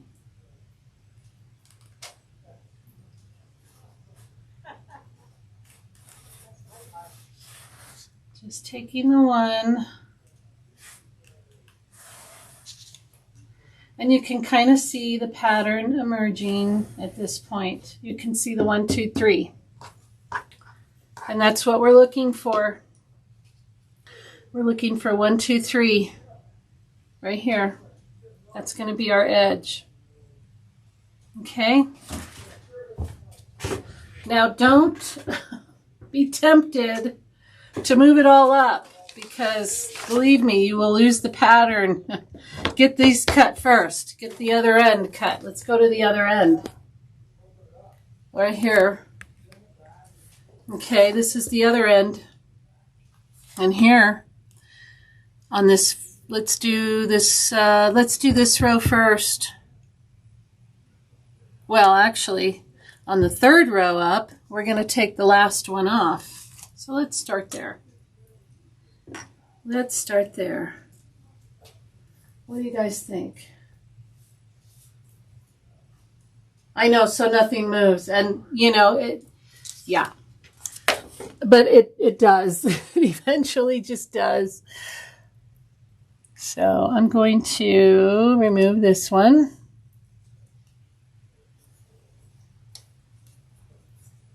Sorry if I know I'm in the camera view. I'm going to take, oh, see, this is what I'm talking about. Yeah. So we just want to make sure. I just took that strip off, so.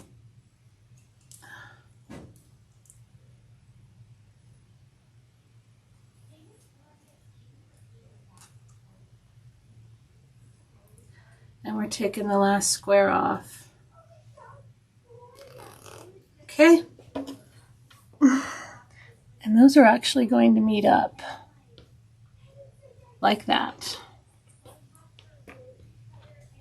Okay.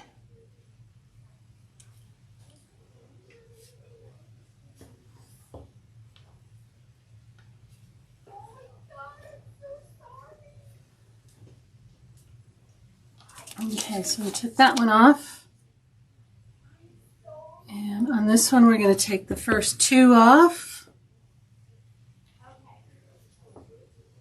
Let's just take that off.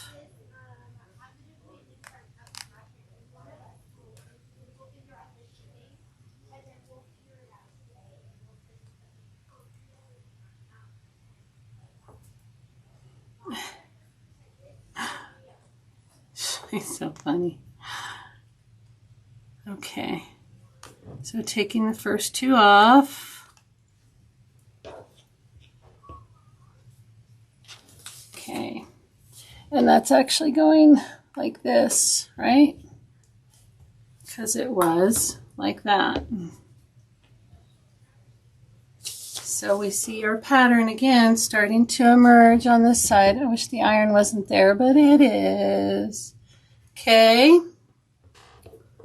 We're still good. We still have our pattern. Okay, this row, we want to take off 4. 4 and 1. So we're only going to have these 2. So let's do that. You guys see? Yeah.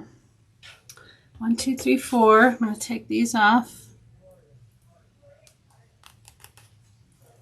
Okay.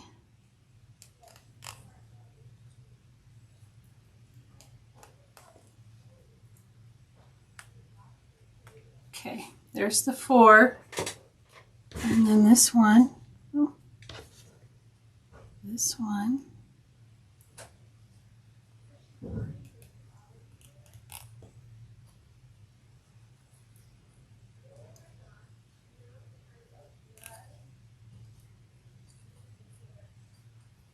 Okay, we'll get it off.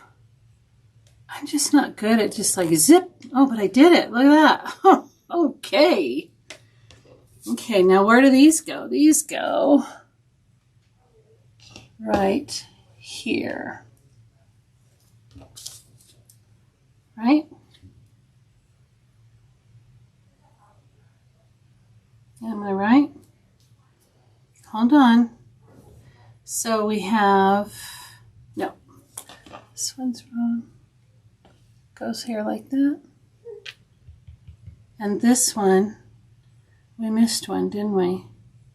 So we took off the 4. And we took off the 2. 1, 2. We need to take this last one off, right? Yeah. And then we'll have our pattern. Okay. All right, I'm just taking this last one off. I'm going to try and do it this way.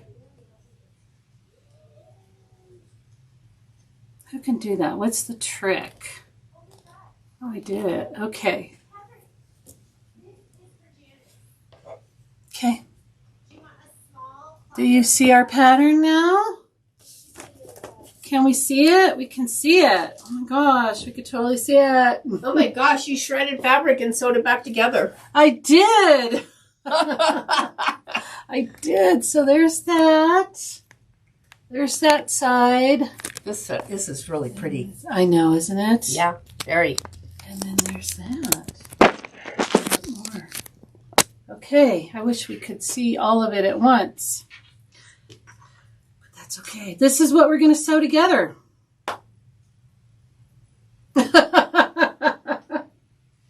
Are we oh, somebody says, hello, Michelle Norco says hello. Hello, Mrs. Betty. I'm confused. Go to a wide view. Yes, this is as wide as I can go. Maybe I can lift this up. Let's see. It's hard.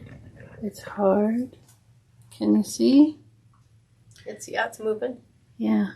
So that's our top. So pull that top piece just away, just a little bit that way. Just, yeah. You see how we trimmed that? And we did the second row and third row. Yeah. Right. And then this is our pattern. Look at I'm quilting, you guys. Yeah, look at that. The girl who does not shred fabric and sew it back together. Right. That's our other end. Beautiful. And this is what we're going to sew together. I do love this fabric, though. It's gorgeous. I do too. There we go. Okay. That's as wide a view as I can get. Did that help at all? I don't want you to be confused. I know it's confusing, but all we did was we laid it out exactly like this, and every X we took off, and then we put back. So you see these lines? These lines that go through this darker green, that's that's these. 1, 2, 3. And we have the 1, 2, 3. And then we have the same thing down here. We have the 1, 2, 3. And then we have the 1, 2, 3 that the line is through. Okay? That's what we're looking for. So hopefully I did that right.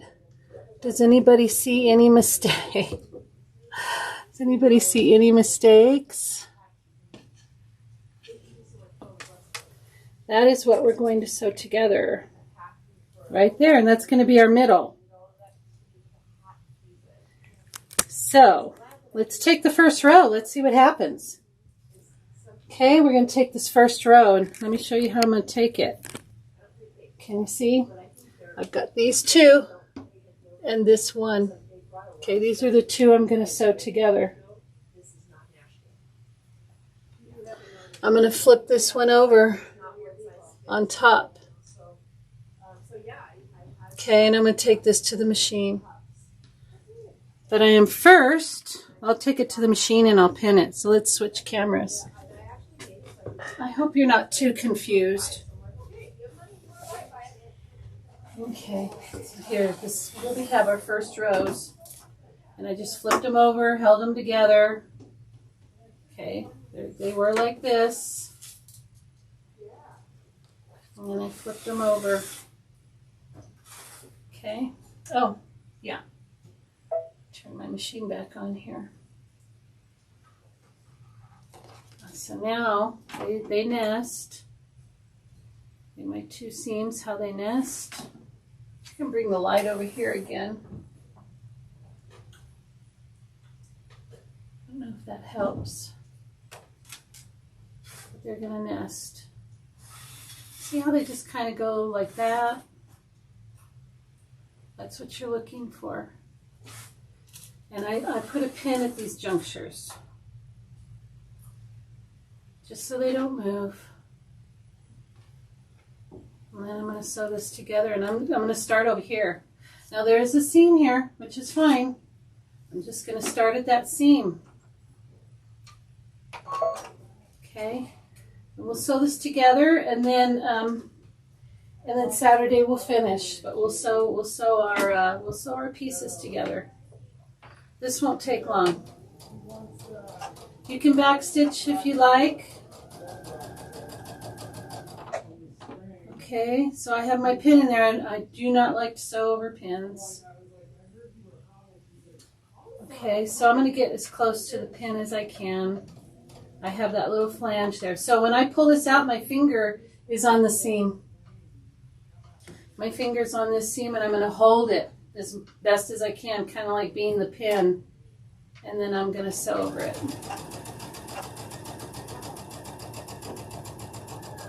Okay. Let's see how we did, if we got a good point. This is one of those patterns that it helps to sew a row and then put it back in. Yes, yeah, before you add the next one. Yeah. So let's see how we did. Ooh wee, look at that. That's what you get when you nest. Can you see? Isn't that nice? That's just about as perfect as you can get. But when your seams nest, you get a nice flat point. So when I go to, and I'm just going to finger press these for now. When I go to finger press, that's pretty darn good. What do you think? It's pretty darn good, right? Okay, let's go do another one. Let's move cameras. This, now we always want to do, you know, offset. My rolls are fine. Okay. So that's how these are supposed to go. Okay. And I'm going to flip this over. And I'm going to put it on here. And I'm going to go to the machine and I'm going to pin it. Okay, so let's go to the machine. Now this is just how I'm doing. I know I'm probably deviating from the instructions. Okay. And I'm going to pin all of these junctions, even though they nest. I'm going to make sure they nest and they're even on top. And I'm going to stick a pin in here. And I'm going to do that to all three. Ooh, what was that popping sound? Oh. Okay. Okay. Those are my junctions. I'm going to make sure that I'm as lined up as I can be.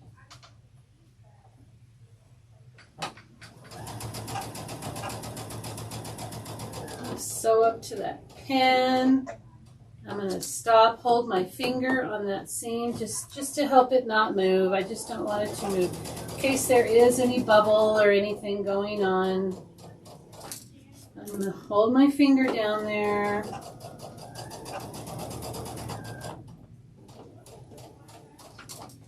Hold my finger, I'm going to get on that seam, and now I'm going to straighten this out over here. Okay?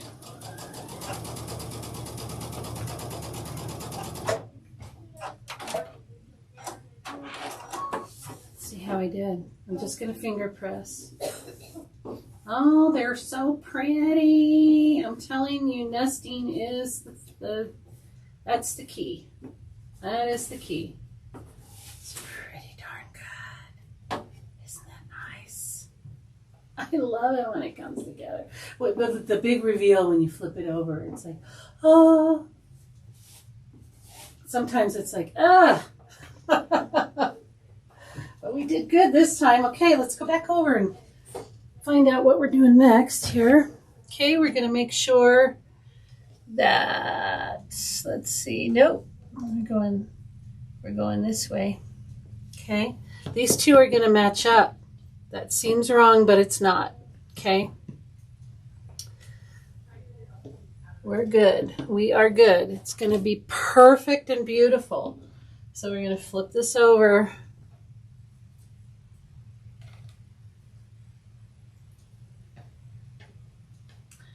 And I'm going to nest these two while I walk over. Okay? Just so I know and I don't mess it up. You can pin over here, but this table's really low and I can't do it with my back. So I'm coming over here. Got to go. Thanks for letting me hang out with you. Oh, well, thanks for being here, NorCal. I really appreciate it. I hope you make this and I hope you show us on Facebook.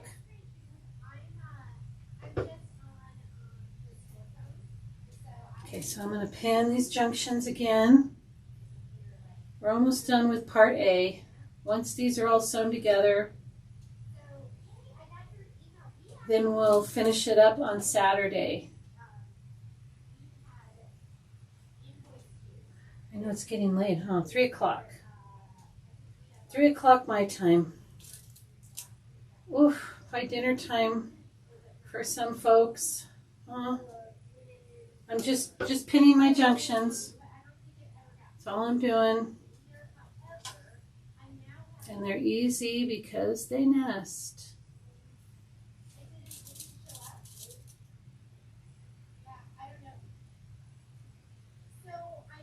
Okay. So I'm going to line up these corners here. I could iron that, but we're good. I'll go back a little bit, just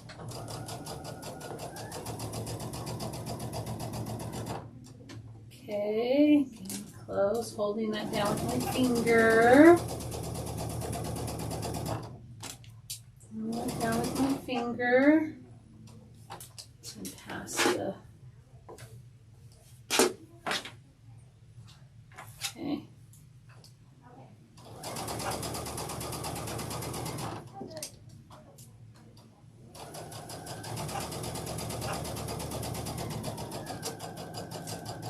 I hope I didn't make it too confusing for you guys.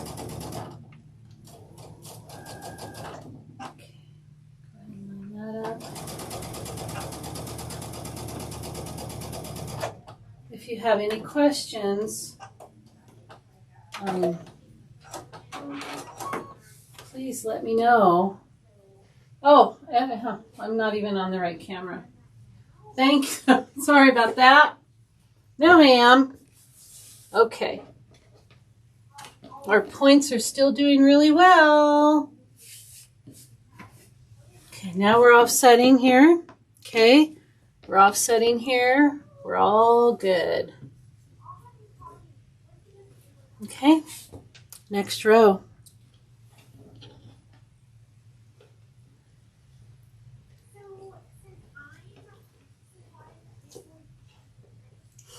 How's it going? Good. Good. I think we're on row like 4 or 5 out of 10 or 9. I don't know. We're getting there. We're just going to do this and then we'll be done for the day. And I'm going to, let me change the cameras. I didn't do that last time. Okay, so I'm just nesting and pinning. Nesting and pinning. What do you need? Nothing. Oh, okay. I'll be back. Okay. Nesting. Making sure they're even on top. Pinning. Okay.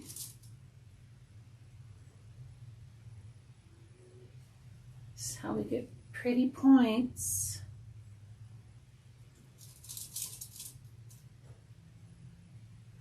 Everything helps, the cutting, the starching, the pressing in the right direction.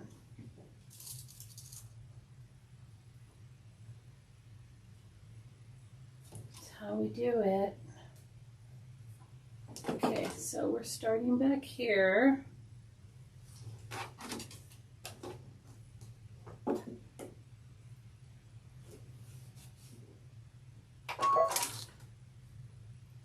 Just on the seam. And there's another row.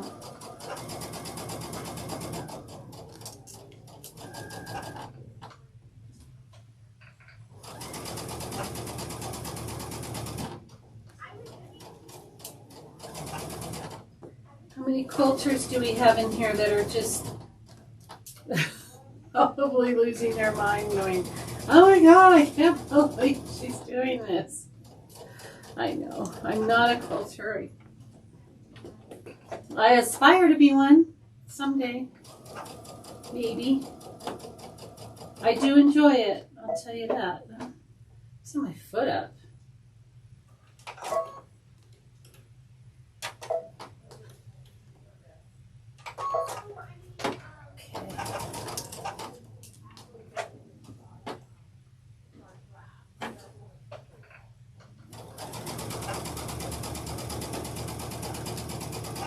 Okay. Just gonna do a little finger press. It's getting bigger and bigger. Oh, nice. Nice points. Little off there. I think. That one's good. That one would be off. Or if that's just, there could be some black fabric in the print that I'm. Okay, let's go back. We're getting there. Oh, how pretty. Yes. I like it. Down a little bit. So we're on this one. We have 1, 2, 3, 4, 5 seams left. Okay, flip it over. Okay, I'm going to just hold one seam so I don't lose my place. And we're going back. Yeah. I'm going to pin these junctions.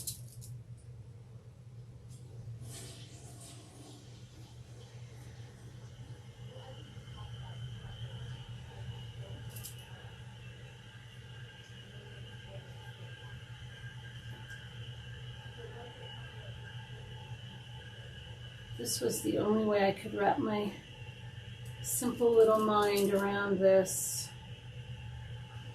And I hope it doesn't confuse anybody too much. I mean, you can always go back and watch it again.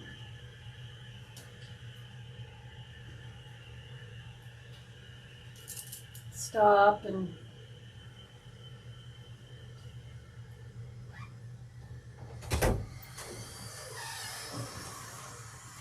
there we go.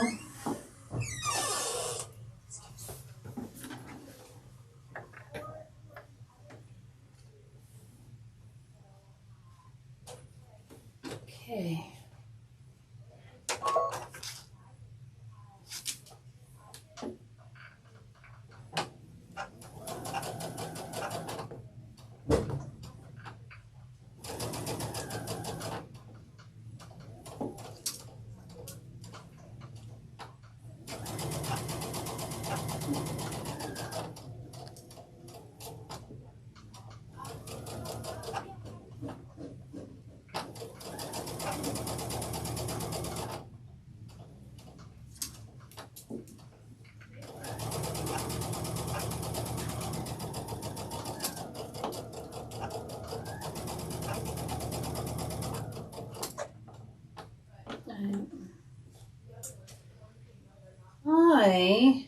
Here.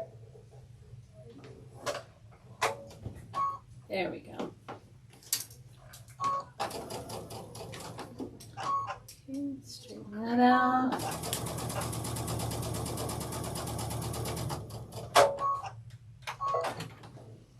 Okay, no judgment. I'm not a quilter either. Good. Good. Wondering how the seam sew works. Oh, this? The seam sew. The seam so easy? How this works? Oh my gosh, it's so wonderful. I could talk about it all day. So, how that works is there are the 3 lines on here, and they line up with the 3 lines that you have in front of your foot on your machine. Right here you have 3 lines, and these line up here. I also line up one of these grid lines with here, so I know it's level. Probably not necessary, but I don't want it to be, you know, I want an accurate 1/4 inch. So you line up these, and you can tell when they're lined up. You tape it down. So when you want a 1/4 inch seam, you keep the edge of the fabric along this side here. When you're doing, let's say, a triangle, like let's say you're doing a triangle on here, real quick, we'll just show you. If you're doing a triangle and you want to go right down the center, first you line up your needle with the center of your triangle there, and then you line up the tip with the middle here. And you follow that middle, you follow that tip right on that middle, and you're going right down the middle all the way. And that's for like your half square triangles, okay? So, I don't know if my arm was in the way or not. So, you line up the tip of the triangle with the middle line, and you just follow it as you sew.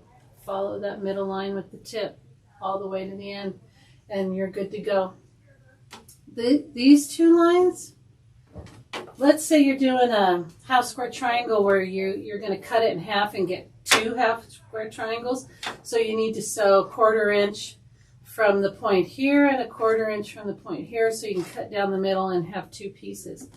Well, you just line one corner up with this end, and you sew all the way, and then you turn around and you line up this one, and you sew all the way, and then you have you're exactly a 1/4 inch from the tip. And when you cut down the middle, you've got 2 half square triangles. So that it's just a big help. I've never used a grid. I'm not sure, you know. But like I said, when I'm sewing, I have this flange on here that keeps my material at a 1/4 inch. But I'm looking here. This is where I'm following as I'm sewing, as I'm following this line. Because as long as I'm in line here, I'm in line here. because this flange is keeping me in line here, and then I'm keeping my line straight, you know, instead of, you know, getting cattywampus out here, I can follow that line. So yeah, I love it. I love it. And it's a simple little inexpensive tool that really helps me. And so it's just a win-win. I don't know that she sells them here, but I think I got mine at Fat Quarter Shop. Yes, I am. Yeah. But you can ask if you want to buy from her. She would probably order it for you. Okay. Now, instead of flipping this, I'm going to flip this way just because it's easier, a little easier to manage. So I'm going to keep these together because I don't want to get it off from here to the machine. So I'm just going to keep my hand on that and walk over to the machine. No connection. Come on now. Come on now. Come on, camera. My machine camera. There it goes. Okay, there we go.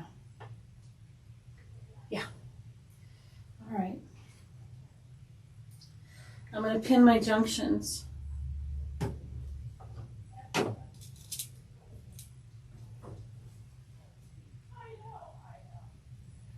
And this pin holder is nice because it's magnetic. So I can just like toss my pins in that general area and it'll catch it.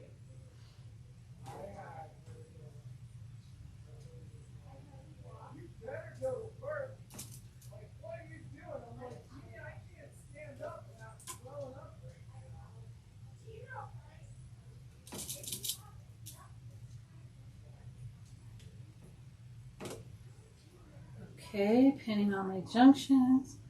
They're lining up nicely. I really appreciate anybody who's here with me still. It means the world to me. It really, really does. I really appreciate you. I know it's getting late for everybody, and I know that, you know, people have stuff they gotta do, and so if you're still here, you're a rock star, and I appreciate you. But if you have to go, I understand. Just watch the replay. Leave me a comment. I will read the comments. I will answer comments. If you have any questions, if I can help, I will. If I don't know the answer, I will try and find it.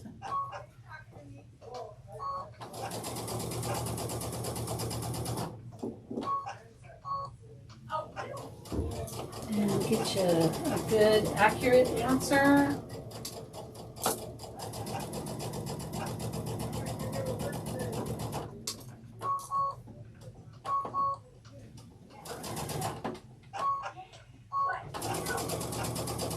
Okay, we are almost done with this part, ladies and gentlemen. I am really excited. I think this is the fastest I've done one. And I'm just going to finger press. I'll come over here. Oh, I'm just going to finger press. Did the camera change back? Oh, Lord. Okay. I think we're good. All right. We've got just a couple of more. See how it's just kind of getting smaller, a little narrower, and looking more like our midsection here. Okay, I'm going to flip that over, and we're going to go back to the machine. And I'm going to pin my junctions.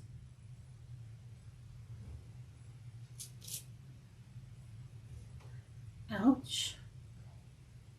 Pins, aren't they fun? I'd rather use clips, but I don't like using clips on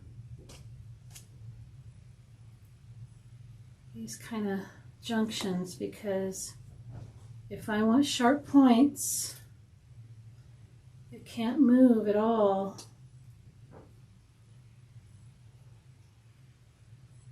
And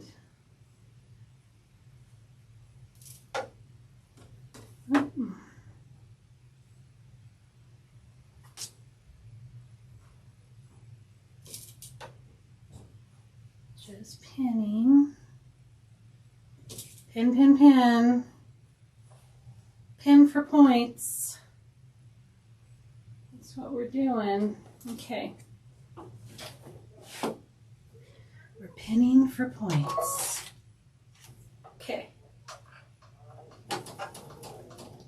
See, I'm down here at this red line, and that's what I'm staring at. As much as I can, but I've got to concentrate on these points right now also. I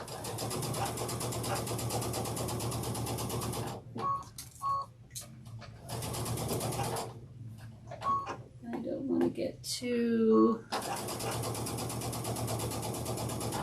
far off here.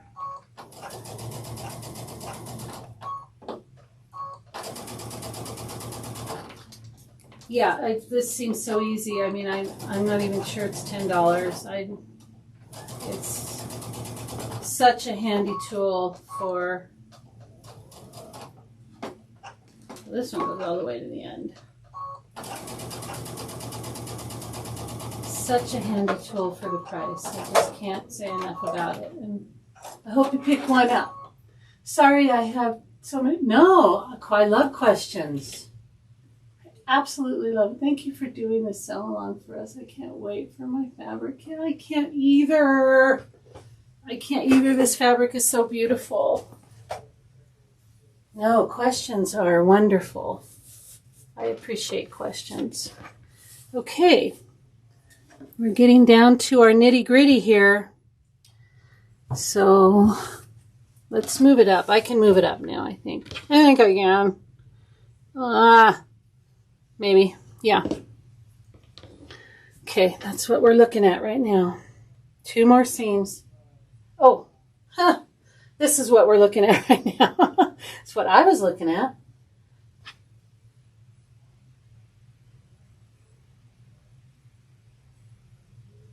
Click, click, sew is on the A1A. The magic pins are great, yes.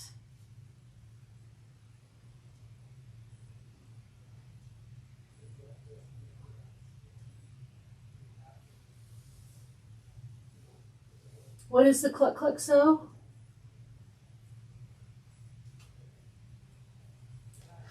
Okay. This is where this one goes. I'm going to flip it over. And I'm going to hold the first seam until I get to the machine. So I know what I'm doing. I'm going to pretend like I know what I'm doing anyway. I think I moved the camera, right? Okay.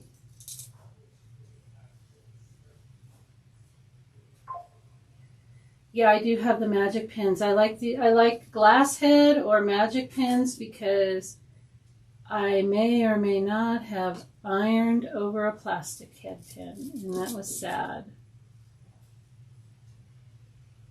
That was sad. It was a sad day in my sewing room. Okay.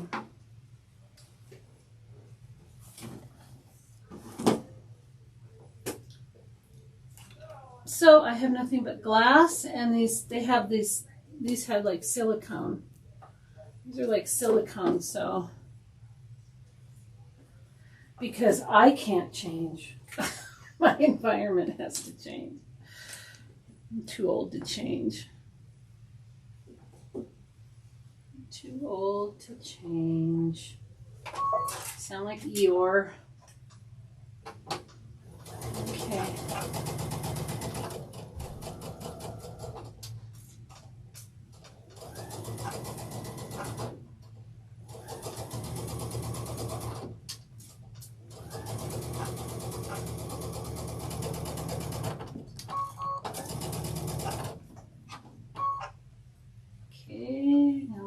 Up, and there we go. One more seam, ladies. Oh my gosh. Oh my gosh. My finger press. Oh, let me bring you over here. That goes right there. Oh my gosh, look at these points. I am so proud of myself. I'm just patting myself on the back. Yep. Toot, toot. Tooting my own horn here. Toot, toot. One more. Let's do it. Let's do it. Let's do it. What? Oh no, I see. I'm like, why are my seams going the same way? They're not. They're not. They nest. Perfect. Okay. I'm going to pin, even though it's just one. I'm going to do it anyway. I'm going to do it anyway.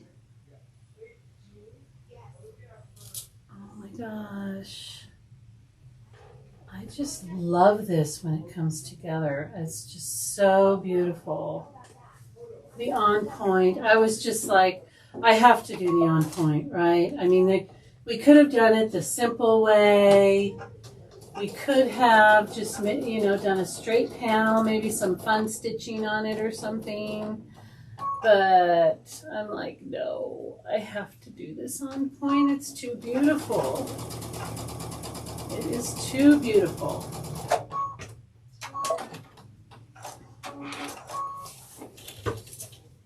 Okay.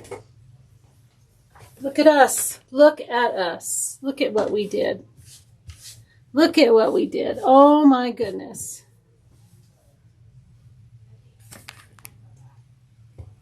What do you all think? Look at these points. Can you see that? Is that just gorgeous or what? Let's see if I have any bad ones. I think I have one. I think I have one. I'm hard pressed to find it. Maybe this one. I don't think I have one. I'm just going to say it. I don't think I have a bad one. Once I press this out flat as a pancake, oh my goodness. What do you guys think? I didn't have to get out Jack, right? Oh my gosh, I did. Well, we did on purpose. We did get Jack out for, you know, for the pattern. It called for the pattern. Isn't it beautiful? I'm so excited. So Saturday, what we're going to do is we're going to need some SF101 because we're going to put some on the back of this to hold it all together. Once we iron it out and get it all smooth, we'll put SF101 on the back and that'll really hold it together. And then that's when we're going to really square it up. And we're going to get it ready for our panels. Now, your homework is to make your other panel. Make your other panel. Let's see. Can you see it? Make your other panel. It's just going to go right here. Yeah, that's where it's going to go. Make your other panel.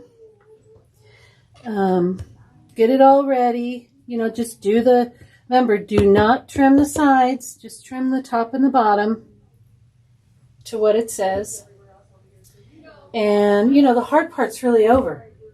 You know, this was probably the hardest part. And it wasn't that hard. Did you guys think it was that hard? It wasn't that hard, right? Are you guys willing to try it? I love it. I just love it. It's like I said, I made that Christmas one. I'm just going to show that one off again. And this one actually has the SF101 on it. On the back. As you can see. This is what we're going to trim ours down to. But you can see it holds all the seams in. Makes the seams, you know, mined. And it lays nice and flat. And then we're going to put fleece. We're going to put fleece on that. So yeah, we did it. Yay, are you done? Yeah, well, we're signing off pretty soon. Oh, that's beautiful. Yes. You did a great job. That looks gorgeous. I know. And everything went well except for... Yeah, we're still on. Yeah. Okay. Yeah, I better stop talking to you. it's okay. Just don't say any bad words. Okay. Oh, thank you. Thank you, Wanda. I appreciate you. I appreciate that so much. I really do. And I appreciate all of you that stayed with me and hung out with me. And I hope to see you Saturday. Okay. What do the Christmas one look like? Oh, you mean the Janine Babich? It's, well, I don't have it yet, but you make a panel that's similar to this, but it says, "We wish you a Merry Christmas and a Happy New Year" on it. And it's, got some decorations or whatever, like a lot like this, but it's so pretty. And I can't wait. She had to order the patterns, so she's going to have them in next week. So, but you can go to Janine Babich's website and just put in wish you a Merry Christmas, and that should come up. But it's the same thing. You can make a wall hanging or a table runner like we are. So, all right. Well, thank you, Brenda, so much for being with me today. And like I said, I hope I see you guys Saturday. It'll be the same bat time, same bat channel. Okay? And we'll finish her up. All right, you guys, you have a wonderful evening. And we will see you very soon. Saturday. If I can figure out how this works. Why can I never figure this out? Oh, here. I'm a smarty pant. All right, you guys. Thank you. Thank you. Well, of course, Cindy. You are so welcome. I can't wait to see yours. Are you making it, Cindy? Are you making it? I hope you are. I really do. I think it is challenging, but it's so worth it. It is really worth it. And, if you need to go back and watch the video and start and stop it and do all of that stuff. And like I said, if you have any questions, please put them in the comments. I will be reading the comments on this video after we get off here. And if I can help you, I will. Oh, we switched cameras again. See, I didn't touch anything. They tell me I'm crazy. I'm not crazy. It really happens. All right, you guys. I'm trying to put you to the fun camera. Okay. Okay. All right. Well, I hope you try it with your beautiful new machine. You have a beautiful new machine, and it'll be so wonderful sewing and embroidering on it. And I will show you the Christmas one as soon as I have a copy of the pattern. All right, you guys, you take care, and I will see you soon. I will see you